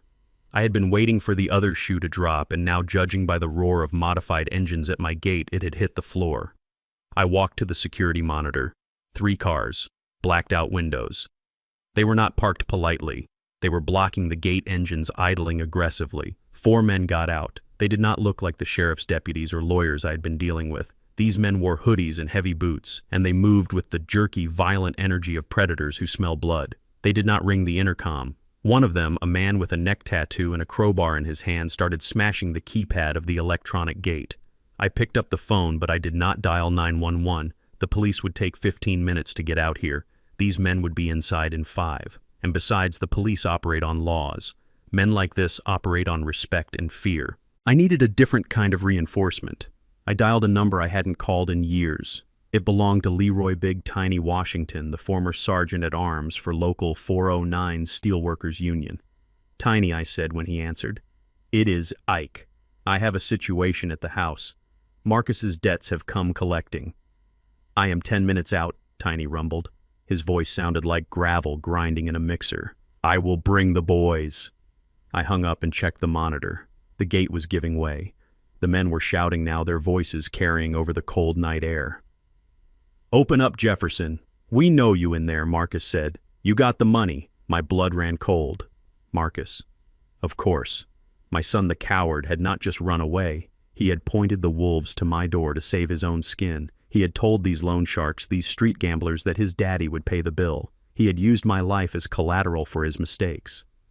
I walked to the front door. I unlocked it and stepped out onto the porch. I didn't bring the shotgun this time. A gun escalates things. I wanted to end this. The gate groaned and swung open. The 4 men marched up the driveway. They stopped at the bottom of the steps. The leader, the one with the crowbar, looked up at me. He was young, maybe 25, with eyes that were too wide and too shiny. He was high on something, and he was desperate. "Where is Marcus?" he spat. "He is not here," I said, my voice calm. "And neither are you. You are trespassing. Turn around and leave." The boy laughed. It was a nervous, twitchy sound. "Trespassing, old man. Your son owes us $50,000. He said you were the bank. He said you got a safe full of cash in there. So you are going to open it, or I am going to open your head with this bar." I looked at him. I looked at the 3 men behind him. They were just boys, really. Boys playing gangsters because they had never met a real man. "Marcus lied to you," I said. "I do not pay his debts. And I do not open my door to threats." The boy took a step up. He slapped the crowbar into his palm. "Listen, Grandpa. I do not care what he said. I want my money. And if I do not get it, I am going to burn this fancy house down with you inside it. And maybe we will go find that old lady in the wheelchair Marcus told us about. That was the mistake." He mentioned Beatrice. The calm that I had been holding on to evaporated. It was replaced by the cold, hard steel of 40 years in the foundry. I didn't shout. I didn't move. I just looked at him. "You just made a fatal error, son," I said softly. He sneered and raised the crowbar. "Yeah, what are you going to do? Call the cops?" "No," I said, looking past him to the end of the driveway. "I called the union." A low rumble started in the distance. It wasn't the high-pitched whine of their cheap sedans. It was the deep bass thrum of heavy engines. Diesel engines. V8 engines. The sound of American steel approaching. The boy turned around. Headlights appeared at the gate. Not 2, not 4, dozens. A convoy of pickup trucks, Harleys, and old sedans rolled into the driveway. They parked on the grass. They blocked the exit. They filled the space until there was nowhere to move. Doors opened, engines cut, and then the men stepped out. They were not young. Most of them were over 60. Some walked with limps. Some had gray beards. But they were big men. Men who had spent their lives bending iron welding beams and building the skyscrapers these boys lived in. They wore leather jackets with Union patches. They wore Vietnam veteran hats. They held tire irons, baseball bats, and heavy wrenches in their calloused hands. Leading them was Big Tiny. He was 6'7", 300 pounds of solid muscle that age hadn't softened. He walked up the driveway with a slow, terrifying purpose. The 4 thugs shrank back. They looked at the wall of old men surrounding them. There must have been 30 of them. 30 men who had survived strikes, riots, and wars. 30 men who looked at these boys like they were annoying insects. Tiny stopped next to the boy with the crowbar. He looked down at him. Tiny didn't have a weapon. He didn't need one. His hands were the size of hams. "You seem lost, son," Tiny rumbled. The boy swallowed hard. We are just here for a debt. Marcus Jefferson owes us money." Tiny looked at me. "Ike, does your son owe these boys money?" "My son is gone, Tiny," I said. "These men are threatening my wife." The atmosphere shifted instantly. The 30 men took a step closer. The sound of knuckles cracking and boots shifting on gravel filled the air. "Threatening Beatrice." Tiny asked, his voice dropping to a whisper that was scarier than a scream. "You threaten the wife of a Union brother. In his own house." The boy dropped the crowbar. It clattered loudly on the concrete. He held up his hands. "Look, man, we didn't know," Marcus said. "He said it was easy. He said the old man was weak." Tiny laughed. It sounded like rocks tumbling down a mountain. "Weak." He pointed a thick finger at me. "That man survived the explosion of '79.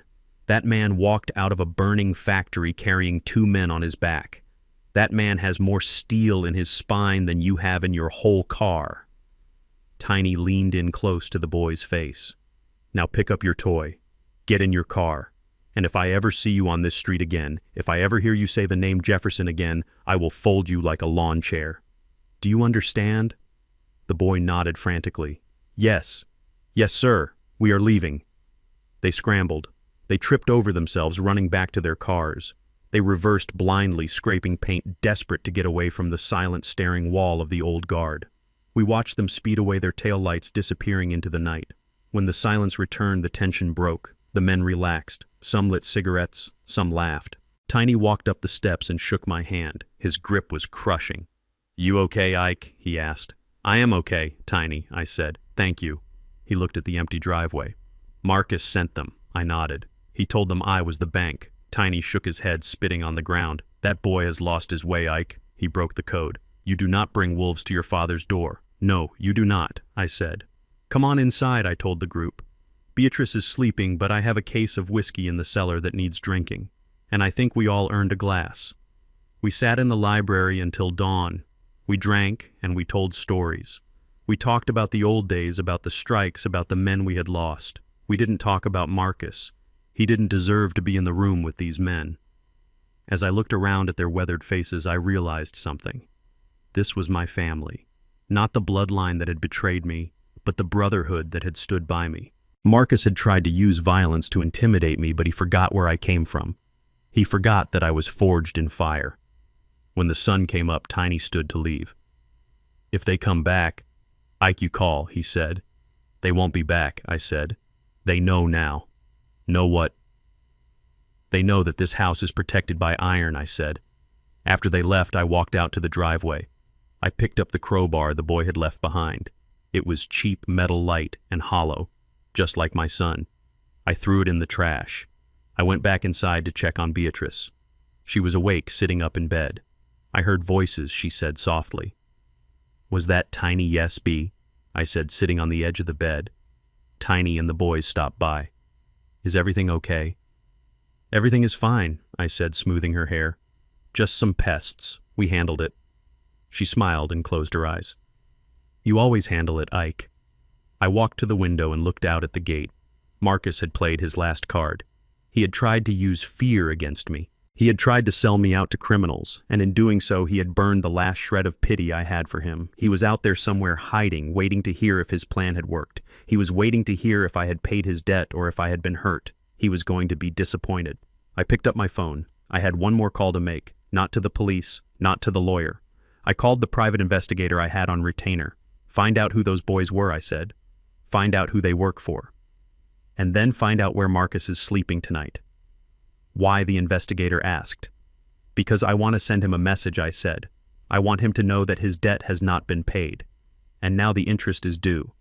Marcus thought he was sending wolves to eat me. He didn't realize he was just feeding the lion. 2 weeks later, I was sitting in the Fulton County Superior Court wearing my best Sunday suit. It was a 3-piece charcoal wool, the kind men wore when business was serious and honor was on the line. Next to me sat Saul Silverstein, calm as a glacier, arranging his files with meticulous precision. Across the aisle sat Marcus. He looked different. The arrogance was gone, replaced by a jittery, desperate energy. He was wearing a suit that didn't fit quite right, probably bought off the rack with whatever cash he had scraped together. Next to him was his lawyer, a man named Sterling Archer, who had a reputation for being a bulldog in family court.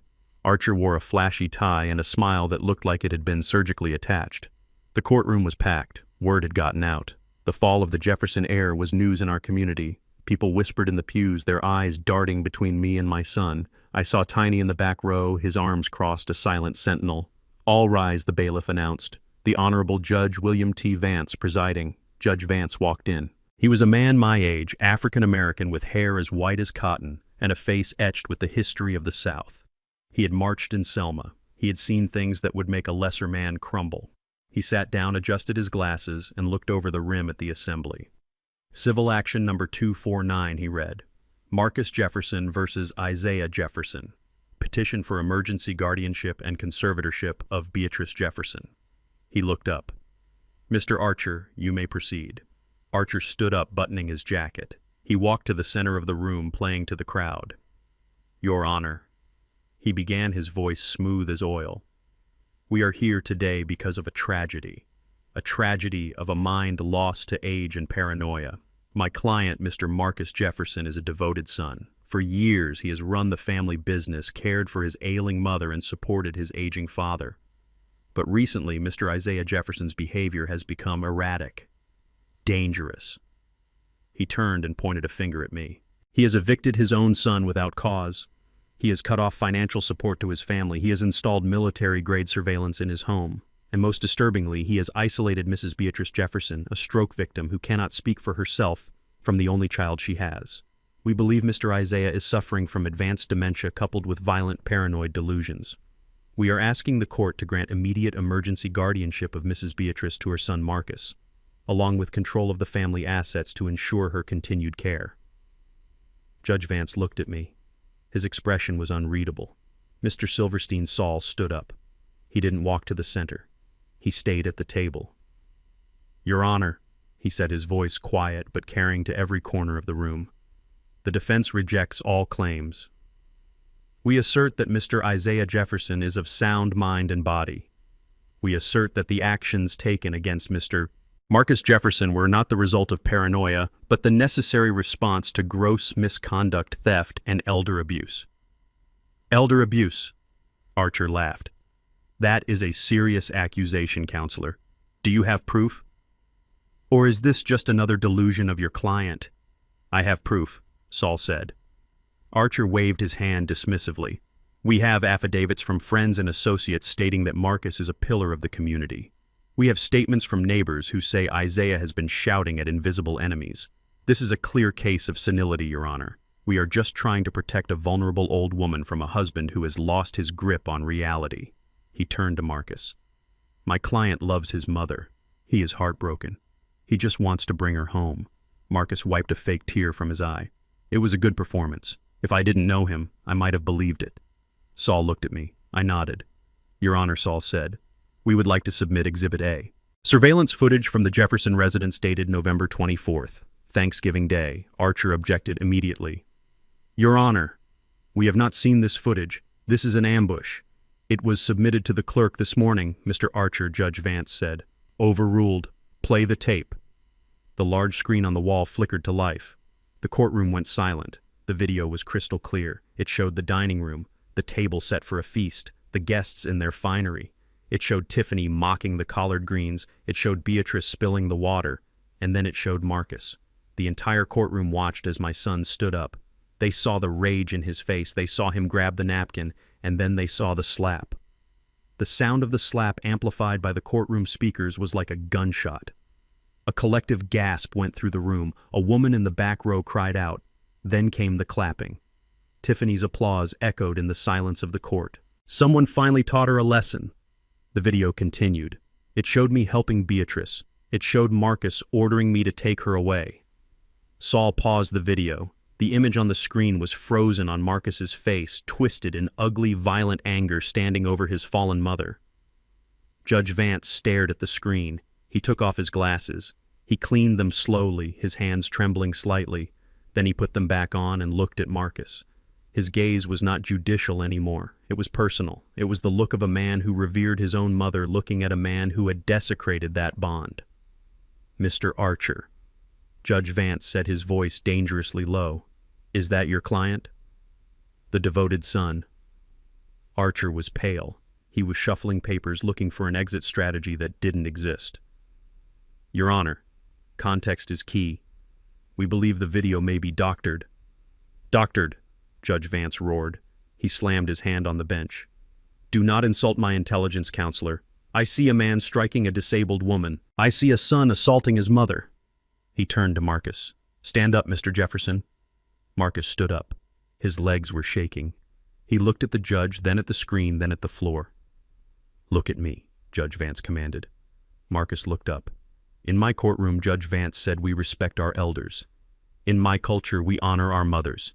You are a disgrace. You come in here asking for guardianship. You come in here calling your father crazy. The only crazy thing in this room is the audacity you have to show your face in public after doing that." I didn't," Marcus stammered. "Silence," the judge bellowed. He turned to Saul. "Mr. Silverstein, does your client wish to press charges?" "We have already filed a report with the sheriff, Your Honor," Saul said. "Assault, elder abuse, domestic violence." "Good," Judge Vance said. He looked back at Marcus. "Petition for guardianship denied. Petition for conservatorship denied." "But, Your Honor," Archer tried to intervene. "Sit down, counselor, or I will hold you in contempt," Judge Vance snapped. He took a deep breath, composing himself. "Mr. Marcus Jefferson, I am issuing a permanent restraining order. You are to come nowhere near Beatrice Jefferson or Isaiah Jefferson. Not within 500 feet. Not within 5 miles if I could enforce it. If you violate this order, you will go to jail. Do you understand?" "Yes, Your Honor," Marcus whispered. "And furthermore," Judge Vance continued, "I am forwarding this video to the district attorney's office with a recommendation for immediate prosecution. You didn't just lose a civil case today, son. You opened the door to a prison cell." He banged his gavel. "Case dismissed. Get out of my sight." The courtroom erupted. People were shouting. Reporters were rushing to the aisle. Marcus stood there frozen. He looked at me across the aisle. I didn't smile. I didn't gloat. I just looked at him with the same flat, hard stare I had given him the night he tried to burn my house down. "You did this," he mouthed. I nodded. "Yes, I did." He turned and ran. He pushed past his lawyer, past the bailiff, and ran out of the courtroom, a pariah in his own hometown. Saul closed his briefcase. "Well, Ike," he said, "that went well." I looked at the empty doorway where my son had fled. "It is not over, Saul," I said. "He still hasn't learned. He is scared, but he isn't sorry." "Not yet," Saul agreed, "but he will be." We walked out of the courthouse together. Tiny and the Union boys were waiting on the steps. They formed a wall around me as we walked to the car, shielding me from the cameras and the questions. "Good job, Ike," Tiny said, clapping me on the shoulder. "Thanks, Tiny." I got in the car. I felt tired. It is a heavy thing destroying your own son. It takes a piece of your soul with it. But then I thought about Beatrice. I thought about the peace in her eyes this morning. I thought about the bruise that was finally fading from her cheek. And I knew I would do it again, 1,000 times. Because a man protects his wife, even from his own blood. 2 days after the court hearing, I received a call from the hospital. Beatrice had suffered a minor setback. The stress of the trial, the raw emotion of seeing her son in that courtroom had taken its toll. It wasn't another stroke, thank God, but her blood pressure had spiked dangerously, and the doctors wanted to keep her for observation. I sat by her bedside in the private room I had insisted on. The room was quiet, save for the rhythmic beep of the monitor. Beatrice was awake, her eyes open and clear, staring at the ceiling. She looked frail against the white sheets, a small, fragile bird caught in a storm. I held her hand, tracing the veins on the back of it with my thumb. "How are you feeling, Bae?" I asked softly. She turned her head slowly to look at me. Her gaze was intense, focused. "I want to see him," she whispered. Her voice was weak, but the words were distinct. "See who?" I asked, though I knew the answer. "Marcus," she said. "I need to see my son." I hesitated. The restraining order was in place. Marcus wasn't allowed within 500 feet of her. And frankly, I didn't want him anywhere near her. I didn't want him to upset her again. "B," I said gently. The judge said no. It is not safe.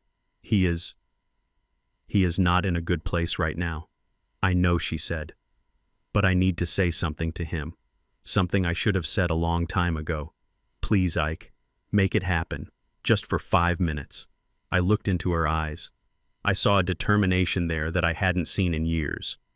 It was the same look she had when she marched with me during the strikes, holding a sign and defying the company goons. It was the look of a woman who had made up her mind. I couldn't say no to her. Not now. Not ever. I will call Saul, I said. We will arrange it, but I will be right there, and the security guards will be right outside the door. She nodded. Thank you. It took 3 hours to arrange. Saul had to get a special dispensation from the judge citing compassionate grounds. Marcus's lawyer had to be notified. The hospital security had to be briefed. When Marcus arrived, he looked like a ghost. He was wearing the same ill-fitting suit he had worn to court, now wrinkled and stained. His eyes were bloodshot, sunken into his skull. He walked with a shuffle, his head down, defeated. He stopped at the door of the hospital room. He looked at me. I was standing guard, my arms crossed. 5 minutes, Marcus, I said. And if you raise your voice, if you make one threatening move, I will end you myself. He nodded, not meeting my eyes. I just want to see Mom, he whispered. I opened the door and let him in. I followed him, standing by the window, watching every move. Beatrice was propped up on pillows. She watched him walk toward the bed. She didn't smile. She didn't reach out her arms. She just watched him. Marcus stopped at the foot of the bed. He looked at her and his face crumpled. He fell to his knees, burying his face in the sheets near her feet. Mom, he sobbed. Mom, I am so sorry. I do not know what happened. I was stressed. I was angry. I did not mean to hit you. Please, Mom. Please forgive me. I need you. I have no one else. Dad kicked me out. Tiffany left me. Everyone hates me.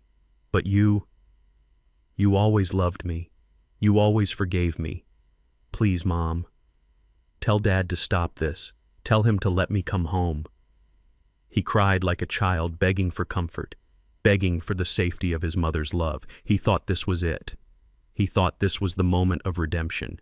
He thought his mother, the woman who had always shielded him from my discipline, the woman who had slipped him money when I cut him off, would save him one last time. Beatrice let him cry for a moment. She let him pour out his excuses and his self-pity. Then she spoke. Stand up, Marcus. Her voice was not weak anymore. It was firm. It was the voice of the matriarch. Marcus looked up, startled. He slowly got to his feet, wiping his eyes. Mom, he asked, hopeful. Beatrice looked at him. She looked at his face, the face she had washed when he was a baby, the face she had kissed when he was hurt. I have loved you for 38 years, Marcus, she said. I loved you before I saw you. I loved you when you were colicky and cried all night. I loved you when you broke my favorite vase playing ball in the house. I loved you when you failed your classes. I loved you when you stole money from my purse to buy video games. She took a breath, her chest rising and falling slowly. I forgave you every time, she continued. I told your father to be patient. I told him you were just finding your way.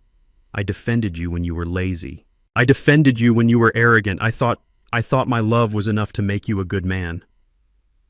She closed her eyes for a second, then opened them again. They were dry. There were no tears left in Beatrice Jefferson. But I was wrong, she said. My love did not make you good. It made you weak. It made you entitled. And it made you cruel. Mom, no. Marcus started to protest. Be quiet, she snapped. I am speaking. Marcus flinched. He had never heard her raise her voice like that. You hit me, Marcus, she said, her voice dropping to a whisper that filled the room. You looked at me, your own mother, a crippled woman in a wheelchair, and you struck me across the face because I spilled a glass of water. She touched her cheek where the bruise had finally faded. That slap did not just hurt my face, Marcus. It broke something inside me. It broke the hope I had for you. It broke the belief that deep down, you were still my sweet boy. She looked at him with a gaze that was completely devoid of warmth. A man who hits his mother is not a man, she said, and he is not a son. Marcus stared at her, his mouth open. Mom. What are you saying? I am saying that I am done. Marcus, she said. "I have no more forgiveness to give. The well is dry. You drained it." She turned her head away from him, looking out the window at the gray sky. "Do not call me Mom anymore," she said. "Mrs. Jefferson will be fine." The silence in the room was absolute. It was the sound of a cord being cut, the final, severing snap of the bond between mother and child. Marcus stood there frozen. He looked at her back. He looked at me. He looked around the room, searching for something, anything to hold on to. But there was nothing. He had destroyed it all. For the first time, the reality of his situation truly hit him. It wasn't just about the money. It wasn't just about the house. He had lost the one person in the world who had loved him unconditionally. He had lost his sanctuary. He let out a sound, a low, keening noise that was more animal than human. He reached out a hand toward her but stopped. He knew he couldn't touch her. He knew he had lost that right forever. "Please," he whispered. "Go," Beatrice said, not looking at him. "Just go." I stepped forward. I opened the door. "Time is up, Marcus," I said. He looked at me with hollow eyes. He looked like a man who had been hollowed out from the inside. She did not mean it," he mumbled. "She is sick. She is confused. She is the clearest she has been in years," I said. "Goodbye, son." Marcus walked out of the room. He walked like an old man, his shoulders slumped, his feet dragging. He walked down the hospital corridor, past the nurses' station, past the security guards, and out the automatic doors. I watched him go. I closed the door and went back to Beatrice's bedside. She was still looking out the window. Her hand was resting on the sheet still. I sat down and took her hand. It was cold. Did I do the right thing? "Ike?" she asked, her voice trembling slightly. "You did the bravest thing I have ever seen, Bea," I said. "You told the truth." She turned to look at me. A single tear escaped her eye and rolled down her cheek. "It hurts, Ike," she whispered. "It hurts so much." "I know, baby," I said, wiping the tear away. "I know, but the pain means it was real. And now we can heal." We sat there in silence for a long time, holding hands, two old soldiers who had won the war but lost the peace. Outside, the sun began to set, painting the sky in shades of purple and red. It was the end of the day. And for Marcus, it was the beginning of a very long, very dark night. He was alone now, truly alone. And he had no one to blame but himself. The phone call I had been waiting for came at 3 a.m. It rang through the silence of the mansion like a church bell signaling a funeral. I was awake, sitting in my leather chair in the library, staring into the dying embers of the fire. I picked up the receiver on the first ring. It was Agent Vance from the Insurance Investigation Unit. His voice was crisp, professional, and devoid of emotion, exactly what I paid for. He told me they had her. Tiffany had been picked up at a truck stop pawn shop just 2 miles from the Alabama border. She had tried to sell one of the diamond earrings, the smaller ones that Beatrice wore on Sundays. The pawnbroker, alerted by the database flag I had activated, triggered a silent alarm the moment he ran the serial number. When the state troopers arrived, they found the rest of my wife's jewelry stuffed inside a fast food bag in the passenger seat of the stolen Honda Civic. I thanked Vance and hung up. I did not smile. This was not a happy occasion. It was simply the inevitable conclusion of a series of bad choices made by a woman who thought she was smarter than the consequences. I stood up, my knees popping in the quiet room, and walked to the window. Outside, the night was black and cold. Somewhere out there in the dark, my daughter-in-law was sitting in a holding cell, realizing that her life as she knew it was over. But the night was not done with the Jefferson family yet. There was one more player who needed to make his move. I knew Tiffany would make one phone call. She had no friends left. Her trainer Chad had blocked her number the moment I threatened to expose him. Her parents had washed their hands of her years ago. There was only one person she could call. One person she thought she could still manipulate. My son, Marcus. I drove to the county sheriff's station. I did not go to the front desk. I went to the back entrance where Sheriff Deptford was waiting for me. He led me into the observation room, a small airless box that smelled of stale coffee and floor wax. Through the one-way glass, I could see the interrogation room. Tiffany was handcuffed to the table. She looked nothing like the polished socialite who had sneered at my wife's cooking. Her hair was matted. Her mascara was smeared across her cheeks in dark streaks, and she was shivering in her thin sweater. She looked small. She looked terrified. But even in her terror, I could see the wheels turning in her eyes. She was planning her next lie. The door to the interrogation room opened. A deputy walked in, followed not by a lawyer but by Marcus. My son looked like a man who had walked through hell. He was wearing the same suit he had been evicted in, but it was now stained and wrinkled. He hadn't shaved in days. His eyes were hollow, sunken deep into his skull. He looked 20 years older than he had a week ago. He walked with a limp, perhaps, from sleeping on the floor of that cheap motel, or perhaps from the weight of the shame he was carrying. When Tiffany saw him, she lit up. It was a performance worthy of an Academy Award. She burst into fresh tears, straining against the handcuffs. "Baby," she wailed. "Oh, thank God. Thank God you came. You have to get me out of here. It is all a mistake. Your father set me up. He planted those diamonds. You know I would never steal. Please, Marcus, tell them. Tell them who I am. Bail me out. We can fix this. We can go away together." Marcus stood by the door. He did not rush to her side. He did not comfort her. He just stared at her. His face was unreadable, a mask of exhaustion and bitterness. The detective sitting in the corner looked up. "Mr. Jefferson, are you here to post bail for your wife?" Marcus looked at the detective, then back at Tiffany. He reached into his jacket pocket. For a second, Tiffany's eyes gleamed with hope. She thought he was reaching for a checkbook. She thought he was reaching for salvation. Instead, Marcus pulled out a thick, crumpled envelope. I recognized it. It was the packet of evidence I had sent him. The photos of the affair, the bank statements, and the loan documents she had forged. "No," Marcus said, his voice raspy and dry. "I am not here to bail her out." Tiffany's smile faltered. "What, Marcus? What are you saying?" "Do not let your father brainwash you. I love you." Marcus walked to the table. He did not sit down. He slammed the envelope onto the metal surface. The sound echoed like a gunshot in the small room. "You love me?" he asked, his voice rising. "Is that why you slept with Chad in a hotel room paid for with my company card? Is that why you told your friends you were waiting for my parents to die?" Tiffany turned pale. She looked at the envelope, then at Marcus. "Marcus, listen, I was lonely. You were always working. It meant nothing." "Shut up!" Marcus screamed. It was a raw, primal sound.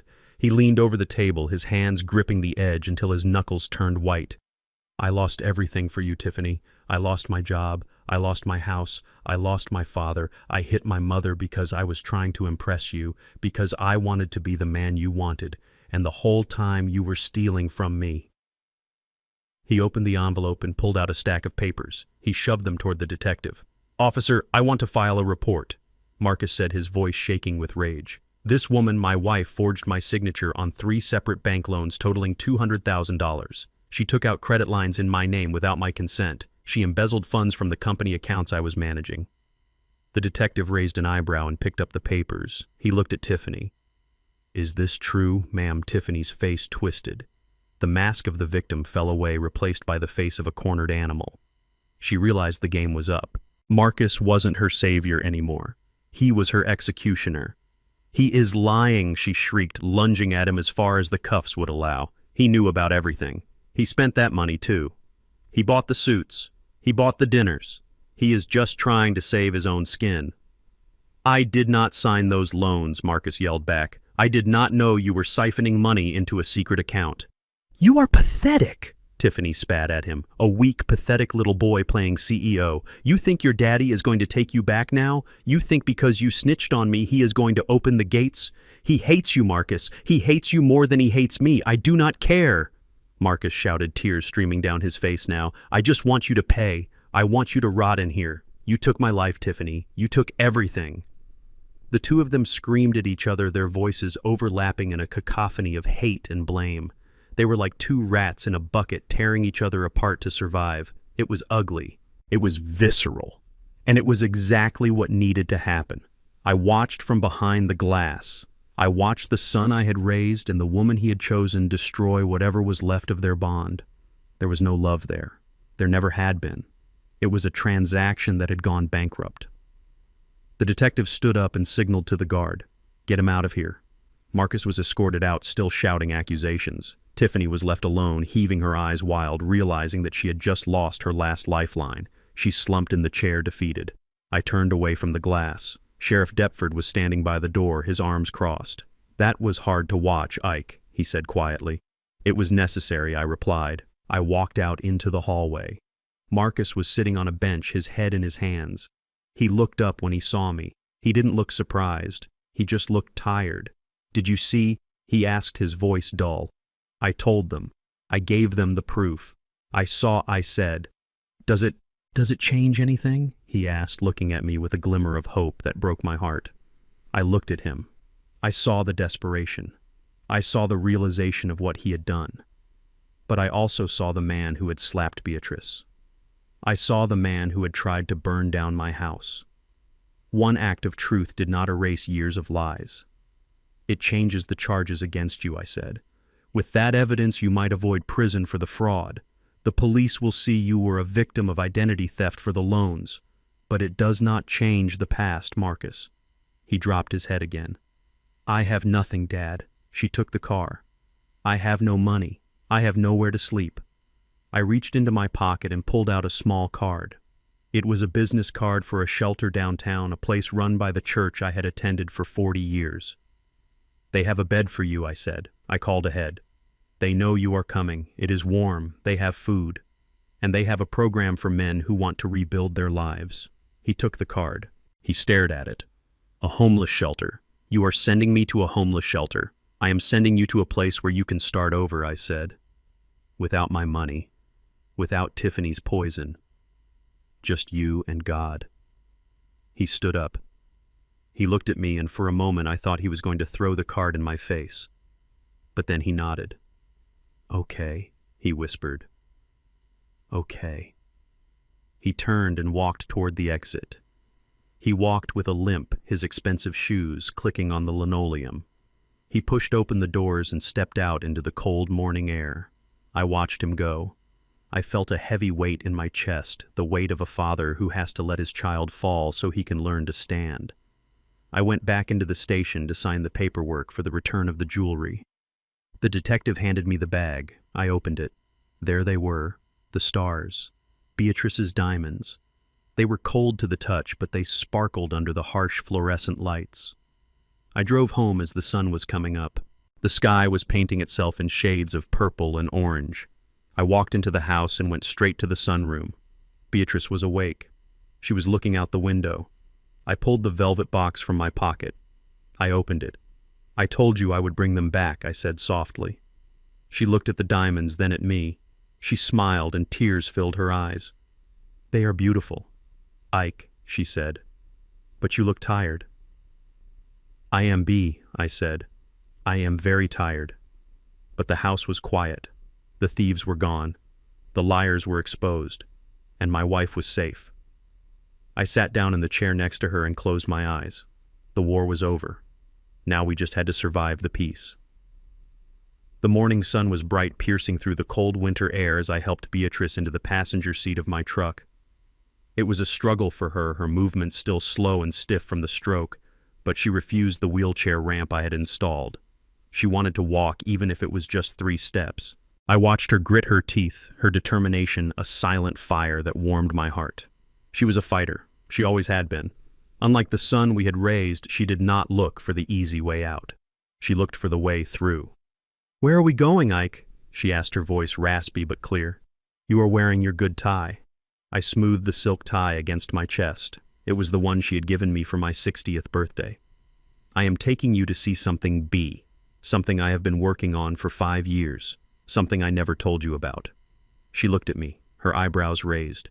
"You have secrets, Isaiah Jefferson. I have surprises," I corrected. We drove out of the city, leaving the gated community and the skyscrapers behind.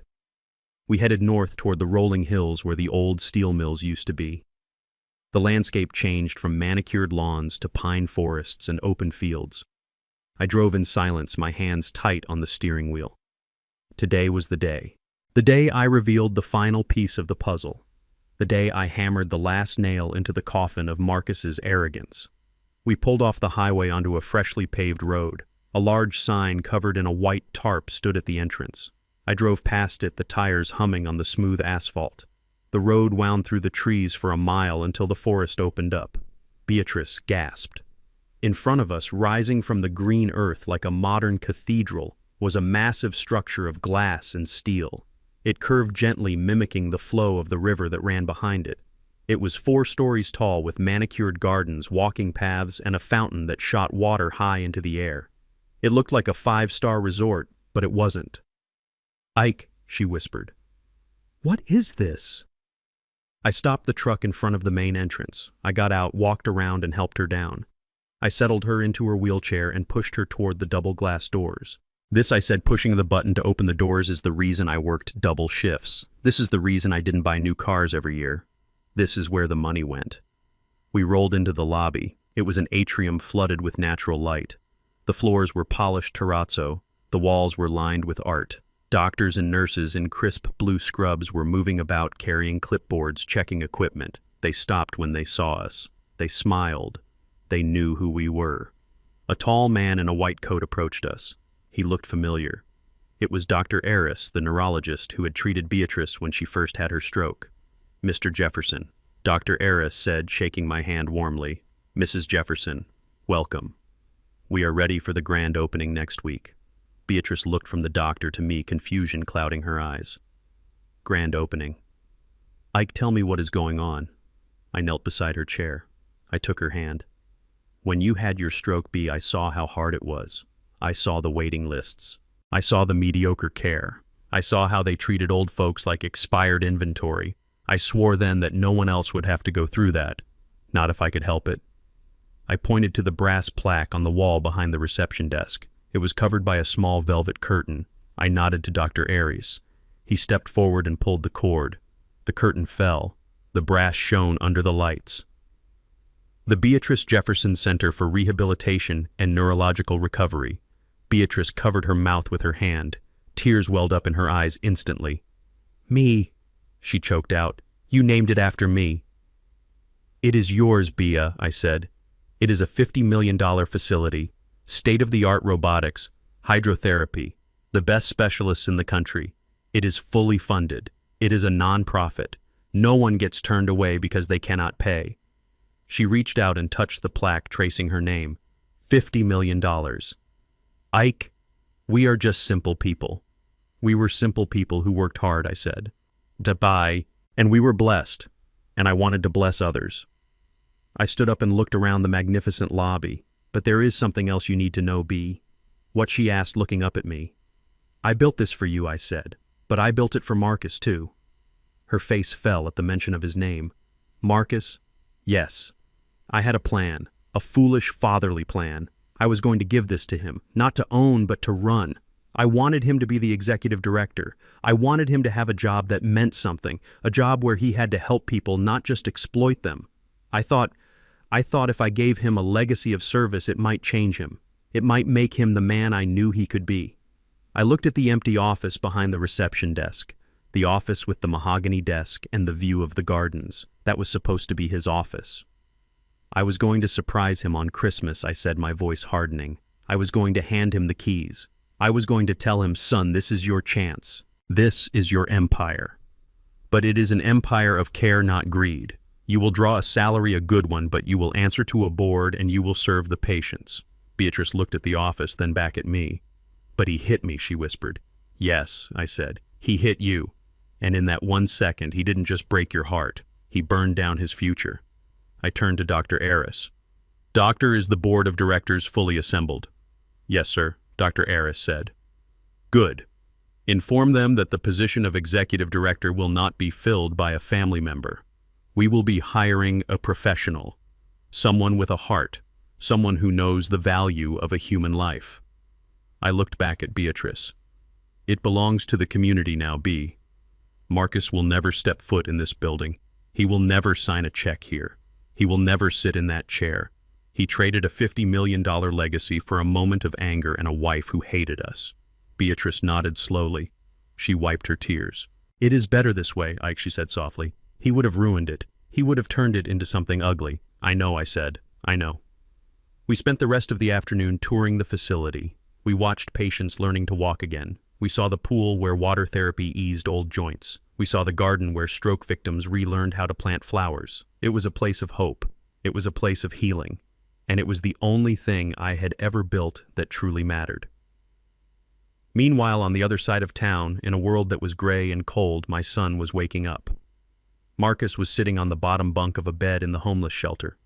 The room smelled of unwashed bodies and despair. He was wearing a pair of jeans and a sweatshirt that had been donated by a stranger. His expensive suit was gone ruined by the rain and the street. He had a job now. He was a dishwasher at a diner 3 blocks away. It paid minimum wage. It was hard, hot, wet work. His hands, once manicured and soft, were now red and chapped. It was his break time. He sat on a crate in the alley behind the diner smoking a cigarette he had bummed from the cook. He was tired, his back ached, his feet were swollen. A gust of wind blew a newspaper across the alley. It fluttered and stuck against his wet boot. Marcus looked down. He didn't want to read it. He didn't care about the world anymore. The world had chewed him up and spit him out, but the headline caught his eye. It was bold, it was big, and it had his last name in it. Local steel magnate Isaiah Jefferson donates $50 million medical center to city. Marcus froze. He reached down and peeled the wet newspaper off his shoe. His hand shook as he held it up to the dim light of the street lamp. There was a picture. It was a picture of me and Beatrice standing in front of the massive glass building. Beatrice was smiling. I looked serious, proud. He read the article. His eyes scanned the lines frantically. Isaiah Jefferson, retired union leader and quiet investor, revealed today the Beatrice Jefferson Center, a state-of-the-art facility, fully funded endowment, valued at over $50 million. Marcus stopped breathing. $50 million, he read on. When asked about the management of the new center, Mr. Jefferson stated, "I had originally intended for this to be a family legacy run by my son. However, recent events have made it clear that the stewardship of such a vital community asset requires a level of character and integrity that cannot be inherited. It must be earned. Therefore, the center will be placed in a public trust managed by an independent board." The newspaper slipped from Marcus's fingers. It fell back into the mud. He stared at the brick wall opposite him. He felt a physical blow to his stomach harder than any punch. $50 million. An empire. A legacy. A position of respect, power, and honor. It had been his. It had been waiting for him. All he had to do was be a decent human being. All he had to do was treat his mother with respect. All he had to do was not be a monster. He thought about the slap. He thought about the sound of his hand hitting his mother's face. He thought about Tiffany clapping. He had traded $50 million for a clap. He had traded a kingdom for a moment of petty, violent control. A sound escaped his throat. It was a laugh, but it sounded like a sob. He doubled over, clutching his stomach. The irony was so heavy it threatened to crush him. He was scrubbing plates for $7 an hour, scraping half-eaten food into the trash while his father was giving away millions. He realized then that I wasn't just rich, I was a titan. And he realized that he had never known me at all. He had looked at my old truck and my calloused hands and seen a simpleton. He hadn't seen the architect of his entire life. He looked at his red-chapped hands. He looked at the dirty alley. "You idiot," he whispered to himself. "You absolute idiot." He slid down the wall until he was sitting in the dirt. He put his head in his hands and wept. He didn't cry for the money. He cried because for the first time he saw the magnitude of his failure. He saw the size of the hole he had dug, and he knew with a terrifying certainty that he would never climb out of it. Not to the heights he could have had. Back at the center, I stood by the window of what would have been his office. I watched the sun go down over the trees. I felt a phantom pain in my chest, the ghost of the son I had lost. But then I looked down at the garden where Beatrice was laughing with a nurse pointing at a cardinal in the trees. I turned away from the window and walked out of the office. I closed the door. I locked it. The office would wait for a new occupant, someone worthy. As for Marcus, he had his own office now. It was in front of a sink full of dirty dishes. And maybe, just maybe, in the steam and the grease, he would find something I couldn't give him. He would find himself. 6 months had passed since I watched the ribbon fall on the Beatrice Jefferson Center. 6 months of quiet. 6 months of peace. The summer heat had settled over Atlanta, thick and humid, turning the air into a heavy blanket that smelled of asphalt and pine needles. My life had found a new rhythm. I spent my mornings at the center watching miracles happen in the physical therapy wing, and my afternoons on the porch with Beatrice watching the cardinals build nests in the oak trees. We were happy. We were healing. But there was a ghost that still walked through my thoughts when the house got too quiet. A ghost named Marcus. I hadn't heard from him. Not a call, not a letter. The private investigator I kept on a low retainer sent me monthly reports, brief and clinical. Subject is residing at the Parkway Motor Inn. Subject was evicted for non-payment. Subject is currently residing in a basement apartment on 4th Street. Subject is employed as a general laborer. I read them, filed them, and burned them. I didn't tell Beatrice. She didn't ask. We had an unspoken agreement that the name Marcus belonged to the past, like a war we had survived but didn't want to discuss. One Tuesday, I found myself downtown for a meeting with the city zoning board regarding an expansion for the center's parking lot. After the meeting, I felt a hunger that salads and smoothies couldn't satisfy. I wanted real food. I wanted grease. I wanted the kind of food that sticks to your ribs and reminds you of where you came from. I drove my truck to a small diner on the edge of the industrial district, a place called Mel's.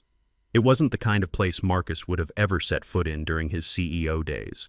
The floors were linoleum, the booths were cracked red vinyl, and the menu was laminated and sticky. It was the kind of place where men with dirt under their fingernails ate lunch in silence.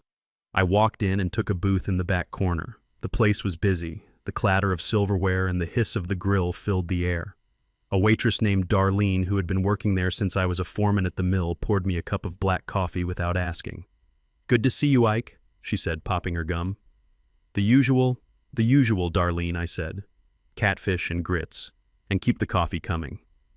I sat there watching the room. I saw young men in construction vests laughing over burgers. I saw old men reading newspapers. It felt good. It felt real. It was a world away from the country clubs and boardrooms Marcus had tried so hard to belong to. The lunch rush was heavy. The busboys were running back and forth, clearing tables, wiping down spills, their faces shiny with sweat. I watched them with a critical eye. I respect labor. I respect the hustle. There is a dignity in clearing a table well and making a space clean for the next person. Then I saw him. He came out of the kitchen swinging doors, carrying a gray plastic tub filled with dirty dishes. He was wearing a white apron that was stained with tomato sauce and grease. He wore a hairnet. His head was down, his shoulders hunched, trying to make himself as small as possible. It was Marcus. I froze my coffee cup halfway to my mouth. He looked terrible. He had lost weight, maybe 30 pounds. His face was gaunt, the skin clinging tight to his cheekbones. The expensive haircut was gone, replaced by a buzz cut that he probably did himself in a bathroom mirror. But it was his hands that caught my eye. They were red raw and chapped, the skin peeling from hours in hot water and harsh chemicals. They were the hands of a working man. He didn't see me. He was too busy. He moved to the table next to mine, which had just been vacated by a group of rowdy truckers. He started stacking the plates, scraping the leftovers into his tub. He moved with a mechanical efficiency, but there was no pride in it. There was only exhaustion. One of the truckers had left a mess. Ketchup smeared on the table, spilled soda dripping onto the seat. Marcus pulled a gray rag from his apron and started to scrub. He scrubbed hard, his jaw tight. "Hey boy," a customer at the counter yelled. "We need water over here." Marcus flinched. He didn't look up. "Just a minute," he mumbled. I watched my son, the man who used to scream at waiters for bringing the wrong vintage of wine, now scrubbing ketchup off a cheap table for minimum wage. I watched the man who had slapped his mother because she spilled water, now cleaning up the spills of strangers. It was a punishment fitting of the Old Testament. He finished the table and turned to head back to the kitchen. As he turned, his eyes swept across the room, and they landed on me. He stopped. The tub of dirty dishes shook in his hands. The silverware clattered. For a long moment, neither of us moved. The noise of the diner seemed to fade away, leaving just the two of us in a bubble of silence. I saw the shame hit him like a physical blow. His face flushed a deep, painful red. He looked around, looking for an exit, looking for a hole to crawl into, but there was nowhere to go. He was trapped in his apron and his reality. I didn't smile. I didn't glare. I just looked at him. I looked at the son I had raised and the stranger he had become. He took a step back, almost dropping the tub. He looked like he wanted to run back into the kitchen and hide in the dish pit. I raised my hand. Just one finger. A summons. "Come here," I said. My voice was low, but in the silence between us it sounded like a command from God. Marcus hesitated. He looked at the kitchen door, his sanctuary of steam and noise. Then he looked back at me. He swallowed hard. Slowly dragging his feet like a man walking to the gallows, he walked over to my booth. He stood there clutching the tub of dirty dishes against his chest like a shield. The smell of old food and wet sponge wafted off him. "Hello, Dad," he whispered. He couldn't meet my eyes. He stared at the salt shaker on the table. "Hello, Marcus," I said. He shifted his weight. I work here now." "I see that," I said. "I am the dishwasher," he said, the words tumbling out in a rush of humiliation. "But sometimes I bus tables when it gets busy. It is a job." "Yes," I said. "It is a job." There was an awkward silence. Darlene came by with my catfish. She looked at Marcus, then at me. "Everything okay here, Ike?" she asked, eyeing Marcus's dirty apron. "This guy bothering you?" Marcus flinched. He waited for me to denounce him. He waited for me to tell Darlene that this smelly busboy was my disappointment of a son. "No, Darlene," I said, keeping my eyes on Marcus. "Everything is fine. He is just cleaning up." Darlene nodded and walked away. Marcus let out a breath he had been holding. "Thank you," he murmured. "Why are you thanking me?" I asked. For not telling her." I picked up my fork and cut a piece of the catfish. I took a bite. It was perfectly fried, hot, and crispy. "I didn't do it for you, Marcus," I said, chewing slowly. "I did it because I want to eat my lunch in peace." He nodded, his face falling again. "Right, of course." He stood there for another second, awkward and miserable. I should get back to work," he said. "The manager, he yells if we stand around." "Wait," I said. He stopped. "Put the tub down," I said.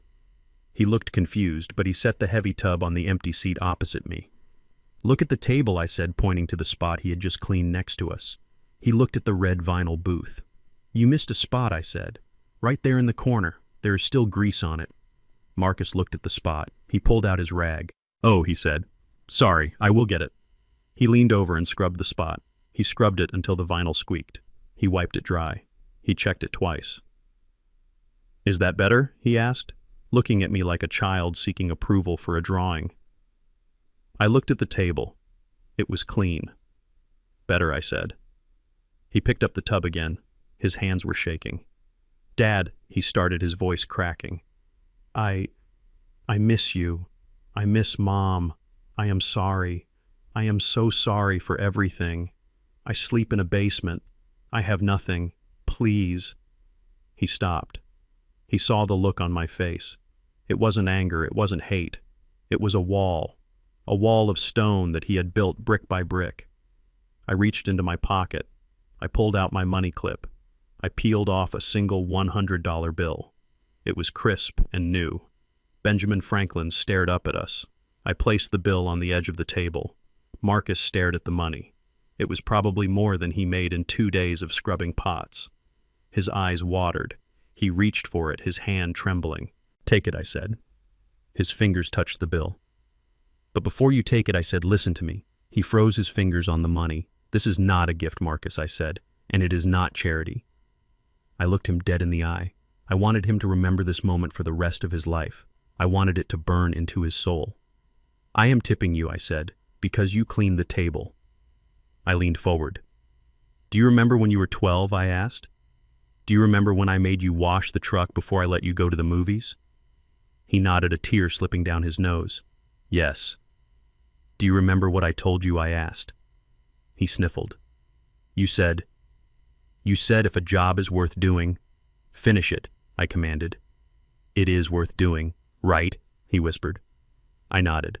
"Clean it well, Marcus," I said, my voice hard and flat. "That is the first lesson I ever taught you, and it seems you finally started listening." I picked up my coffee cup and took a sip. "Now take the money and get back to the kitchen. You have dishes to wash." Marcus took the bill. He clenched it in his raw red fist. He looked at me one last time. He looked like he wanted to say something else, maybe beg, maybe scream. But he didn't. He saw the truth in my eyes. He saw that the bank of Dad was closed forever. But the school of life was in session. He nodded. "Thank you, sir," he whispered. He turned and walked back to the kitchen.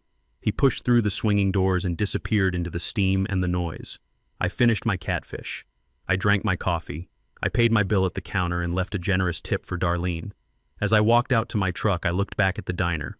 Through the window, I could see the silhouette of a man in the back, bent over a sink, scrubbing a pan with a fury that looked a lot like repentance. I didn't feel happy. A father is never happy to see his son on his knees. But I felt satisfied. Marcus was finally learning. He was learning that respect isn't inherited. It is earned one clean plate at a time. I started the truck and drove home to Beatrice. I had a story to tell her. A story about a boy who was finally becoming a man the hard way. It happened on a Tuesday morning, the kind of morning Beatrice loved best. The sun was just starting to climb over the Georgia pines, painting the sky in soft hues of lavender and peach. I woke up before the alarm just like I had for 40 years. I turned over to kiss her cheek to wake her up for her medicine and her oatmeal. But when my lips touched her skin, it was cool. Not the cold of winter, but the cool of a stone that has been resting in the shade. Her chest was still. Her face was smoothed of all the pain and the worry that the stroke had etched there. She looked like a girl again. She looked like the Beatrice I had met at the Union Dance in 1971, wearing a blue dress and a shy smile. I did not scream. I did not shake her. I knew what death looked like. I had seen it in the factory, and I had seen it in Vietnam. I simply laid my head on the pillow next to hers. I took her hand, which was already stiffening, and I held it against my chest. I lay there for an hour just listening to the silence of the house. The silence was different now. It wasn't peaceful anymore. It was empty. It was the sound of a world that had lost its music. When I finally called Dr. Aris, he came within 20 minutes. He confirmed what I already knew. Massive cardiac arrest in her sleep. She didn't feel a thing. Ike told me, his hand on my shoulder. She just drifted away. I nodded. That was good. She deserved peace. She had fought enough battles in this life. She had fought for her health. She had fought for her dignity. And God help us, she had fought for her son. The next 3 days were a blur of logistics that felt like walking through underwater currents. The house filled up with flowers, lilies mostly because everyone knew they were her favorite. The phone rang off the hook. Tiny and the Union boys came over and sat on the porch keeping a vigil like royal guards. Mrs. Eudora cried in the kitchen while she baked enough ham and cornbread to feed an army. But there was one phone call I did not make, and there was one phone call I did not receive. I knew Marcus would hear about it. It was on the news. The wife of the local philanthropist Isaiah Jefferson has passed away. I knew he would read it in a discarded newspaper or hear it on the radio in the kitchen of that diner. I waited to see if he would come to the house. I waited to see if he would try to breach the gate to say goodbye to the mother he had broken. He never came. The funeral was held at the Ebenezer Baptist Church, the same church where we were married, and the same church where we had Marcus baptized. The pews were packed. It seemed like half of Atlanta was there. There were doctors from the new medical center. There were men I had worked with on the blast furnace floor. There were neighbors and city council members. The casket was closed. It was made of mahogany, polished to a mirror shine, covered in a blanket of white roses. I stood at the front right next to it. I was wearing my black suit, the one Beatrice had picked out for me years ago.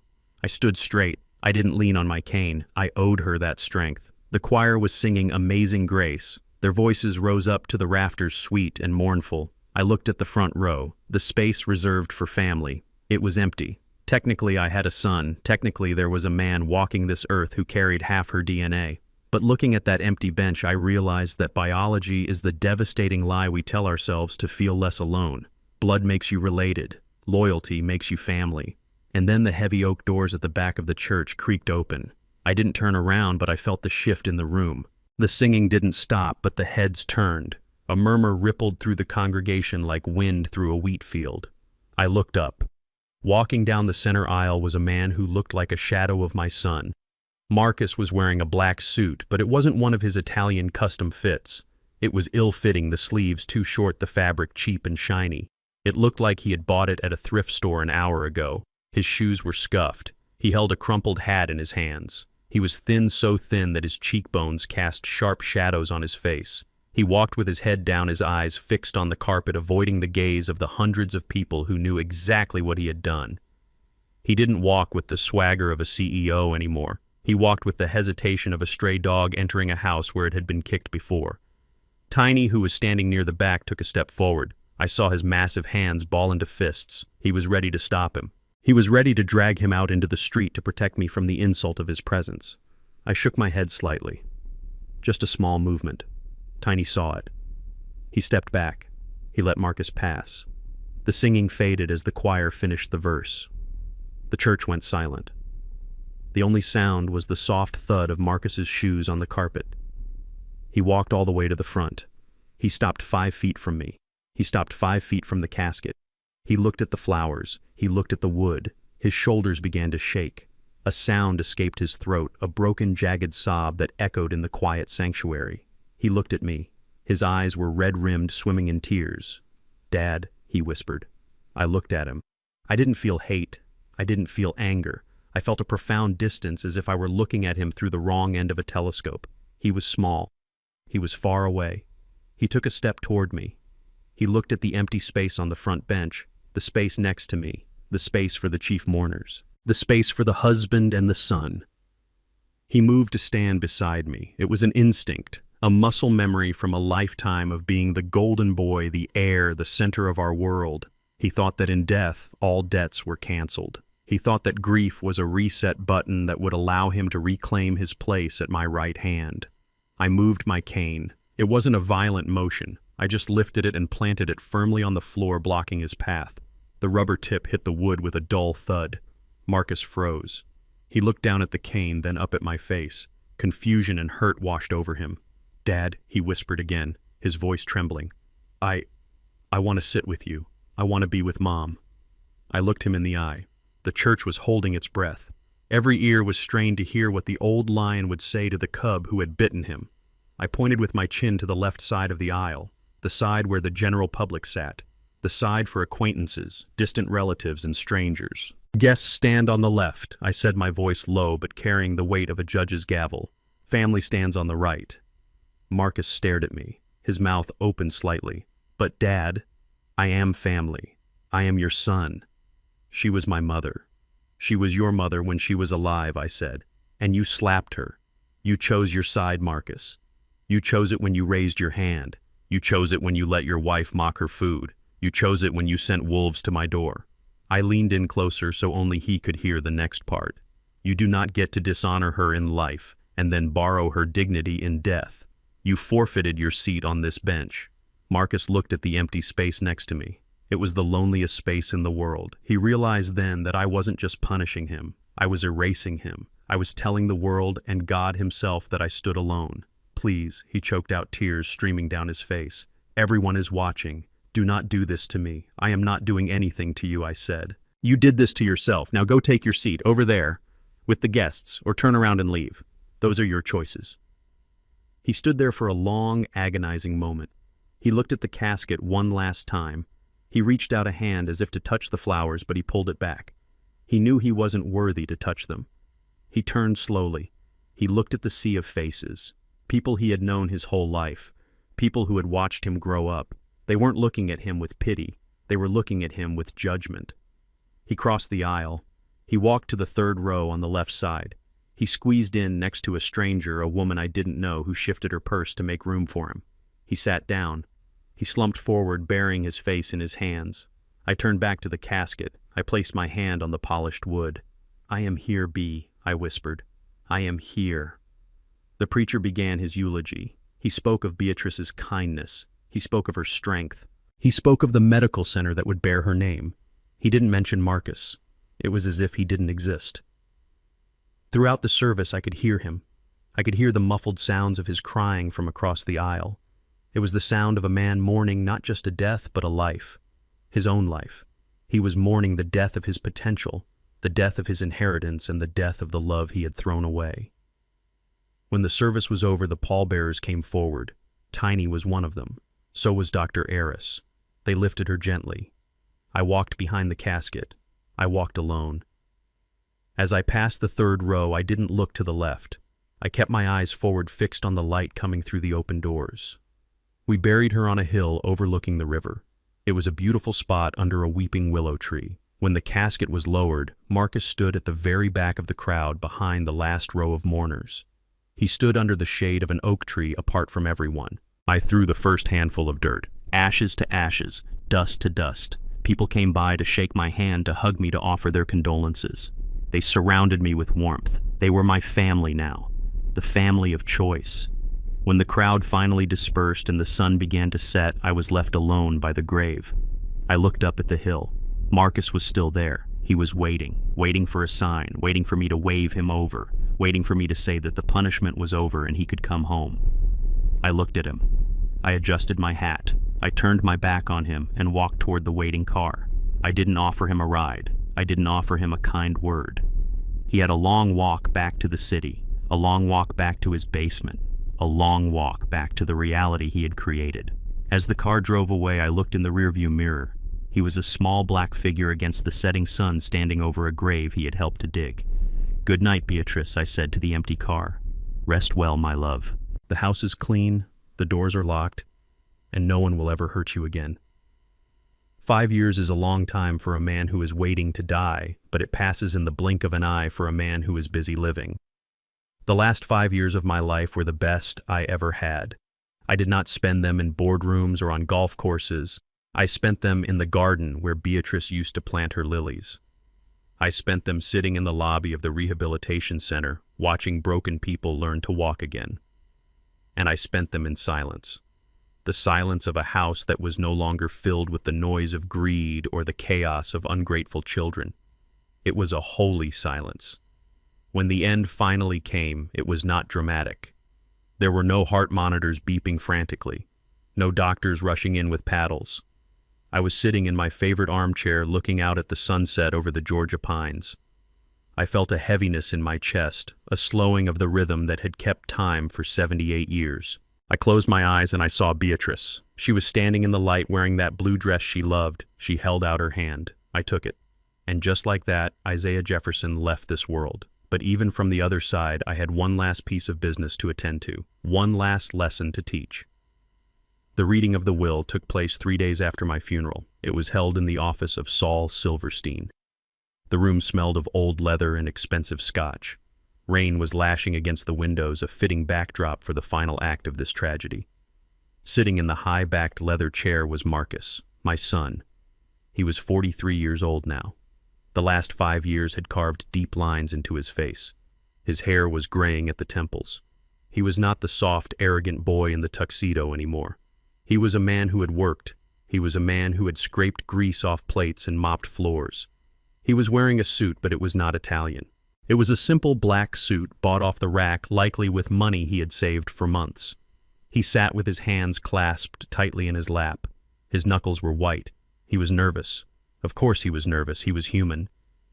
Despite everything, despite the hard lessons and the cold silence deep down in the secret chamber of his heart, he held on to a tiny flicker of hope. He hoped that death had softened me. He hoped that in my final moments I had remembered the little boy he used to be and forgotten the man he had become. He hoped that there was a trust fund, a hidden account, a safety net that would catch him after his long fall. Saul sat behind the massive mahogany desk. He adjusted his glasses and looked at Marcus over the rim. Saul had aged too. His hand shook slightly as he broke the wax seal on the heavy envelope. He unfolded the document. The paper crinkled in the quiet room. "I, Isaiah Jefferson, being of sound mind and body, do hereby declare this to be my last will and testament," Saul read. His voice was dry and emotionless. Marcus leaned forward slightly. He held his breath. Saul continued reading the list of bequests. "To the Ebenezer Baptist Church, I leave the sum of $5 million for the construction of a new youth center and the maintenance of the community food pantry." Marcus flinched. $5 million. Gone. "To the United Steelworkers Pension Fund, Local 409, I leave the sum of $10 million to ensure that no retired worker ever has to choose between medicine and food." Marcus closed his eyes. $10 million. Gone. "To the Beatrice Jefferson Center for Rehabilitation, I leave the entirety of my real estate portfolio, including the commercial properties in downtown Atlanta and the family estate on Highland Drive.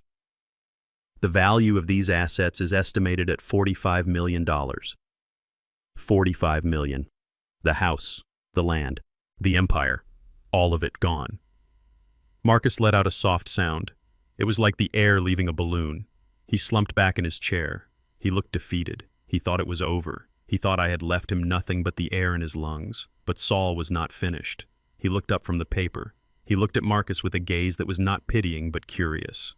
"There is one final bequest," Saul said. Marcus looked up. His eyes widened. The spark of hope flared again. A final bequest. Maybe cash, maybe stocks, maybe enough to start a business, enough to stop washing dishes. "To my son, Marcus Jefferson," Saul read.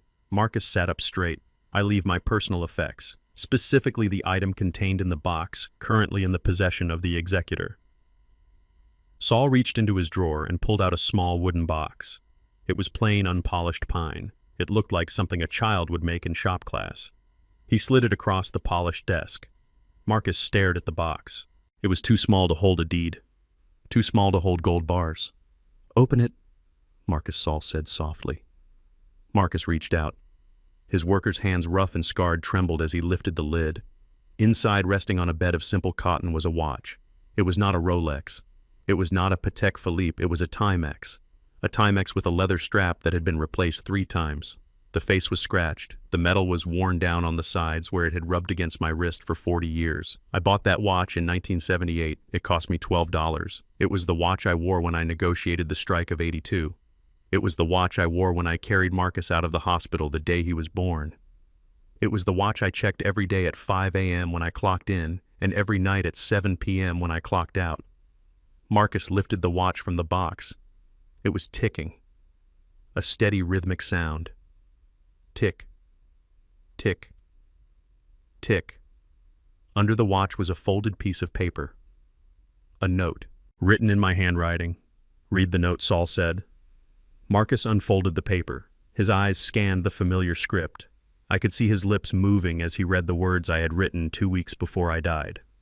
"Marcus, you are sitting in that chair waiting for a number. You are waiting for a check that will erase the last 5 years of struggle. You are waiting for me to save you one last time. I am not going to save you.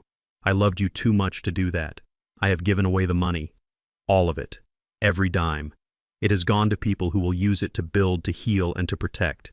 It has gone to the world that you tried to set on fire. But I am leaving you this watch. It is not worth anything at the pawn shop. You cannot sell it to pay rent. You cannot trade it for a suit.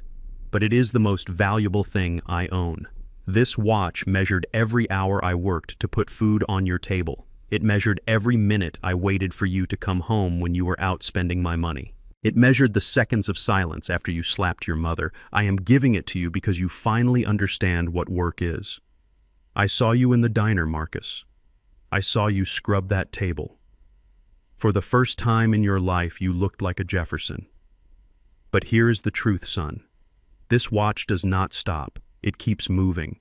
It doesn't care if you are rich or poor. It doesn't care if you are sorry or angry. It just counts. You are 43 years old. You have spent half your life building a lie and the last 5 years paying for it. The time you have left is shrinking. Wear this watch. Let it remind you that you cannot buy more time. You can only spend it. Spend it becoming the man your mother believed you were. Spend it being kind. Spend it being honest. Spend it doing a job until it is finished. I leave you no money, Marcus. I leave you the ticking of the clock. Make it count. Dad. Marcus finished reading. He lowered the paper. The room was silent except for the rain and the ticking of the watch in his hand. He didn't scream. He didn't throw the box across the room. He didn't curse my name. He looked at the old scratched watch. He ran his thumb over the worn leather strap. He remembered the smell of machine oil and pipe tobacco that used to cling to it. He remembered sitting on my lap as a child listening to the ticking against my ear. He realized then that I hadn't left him empty-handed. I had left him a compass. Slowly, deliberately, Marcus unbuttoned the cuff of his cheap shirt. He took off the plastic digital watch he had been wearing. He dropped it into the trash can next to the desk.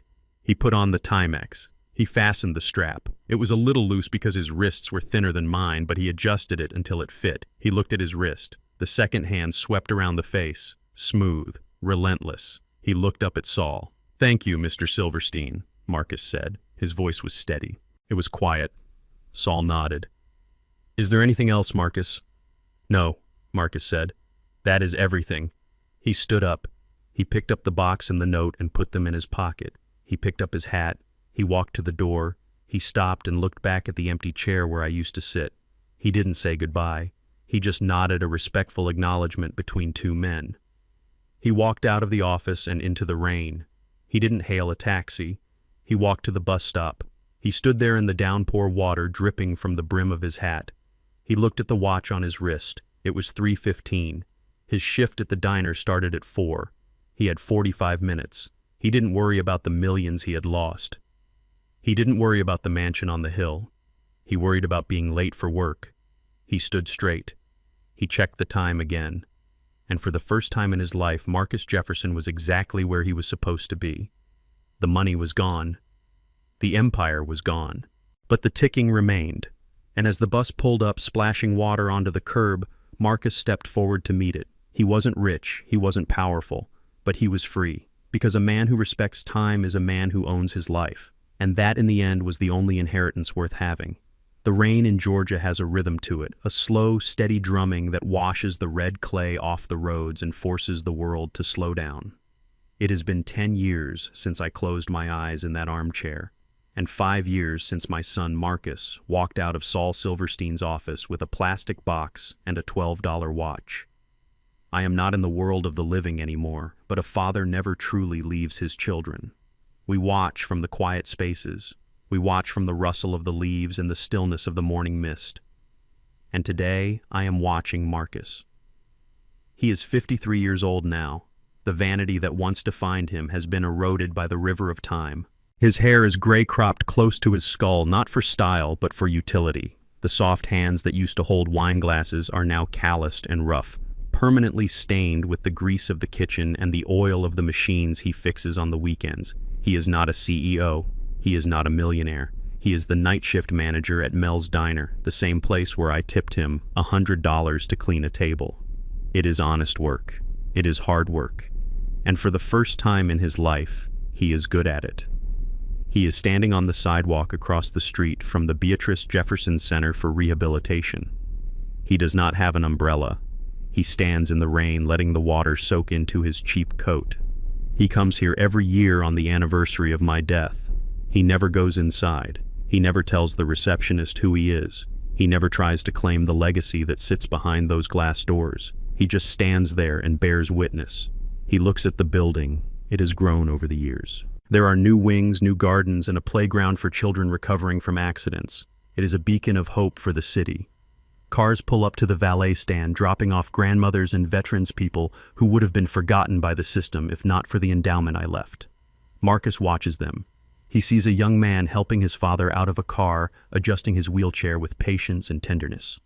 He watches that interaction closely. I see the muscle in his jaw tighten. He is remembering. He lifts his left arm. The sleeve of his coat pulls back, revealing the watch. My watch. The leather strap is darker now, worn by his sweat and his labor. The crystal is scratched from the time he scraped it against a grill. But it is still ticking. It has never stopped. Marcus winds it every morning before he brushes his teeth and every night before he says his prayers. It is the metronome of his life. He looks at the time. It is exactly 3:15, the same time he left the lawyer's office 5 years ago. He looks back at the building and the tears start. They are not the angry tears of a spoiled child who lost his toy. They are not the fearful tears of a criminal who got caught. They are the quiet, devastating tears of a man who finally understands the value of what he threw away. He is not crying because he is poor. He has enough to eat. He has a small apartment that is clean. He has the respect of his crew at the diner. He is crying because he sees his name on the building, Beatrice Jefferson. And he realizes that the distance between him and that name is not measured in miles or money. It is measured in character. He is crying because he remembers the sound of the slap. He remembers the silence of the church. He remembers the look in my eyes when I handed him the money clip. He realizes that he had a kingdom of love and he traded it for a kingdom of dust. He reaches up and touches the cold glass of the watch face. He runs his thumb over it like a worry stone. I am sorry, he whispers into the rain. The words are lost in the traffic noise, but I hear them. I hear them louder than a shout. I am sorry, Mom. I am sorry, Dad. He stands there for a long time until the cold seeps into his bones. Then he takes a deep breath. He wipes his face with his rough hand. He checks the watch again. Time to go. The diner opens in an hour and he cannot be late. The crew is counting on him. The customers are counting on him. The job must be done, and it must be done right. He turns away from the palace he could have ruled. He turns toward the bus stop. He walks with a limp, the arthritis settling into his knees just like it did in mine. He walks with a heavy heart, but he walks with his head up. As I watch him go, I feel a shift in the ether, a lightening of the spirit. Beatrice is beside me. She is smiling. She is not looking at the building. She is looking at him. He is going to be okay, she says softly. Yes, I answer. He is. He is not the son I dreamed of. He is not the titan of industry I wanted him to be, but he is a man. He pays his debts. He keeps his word. He respects the clock. And in the grand calculus of the universe, that is enough. I do not regret what I did. I do not regret the eviction.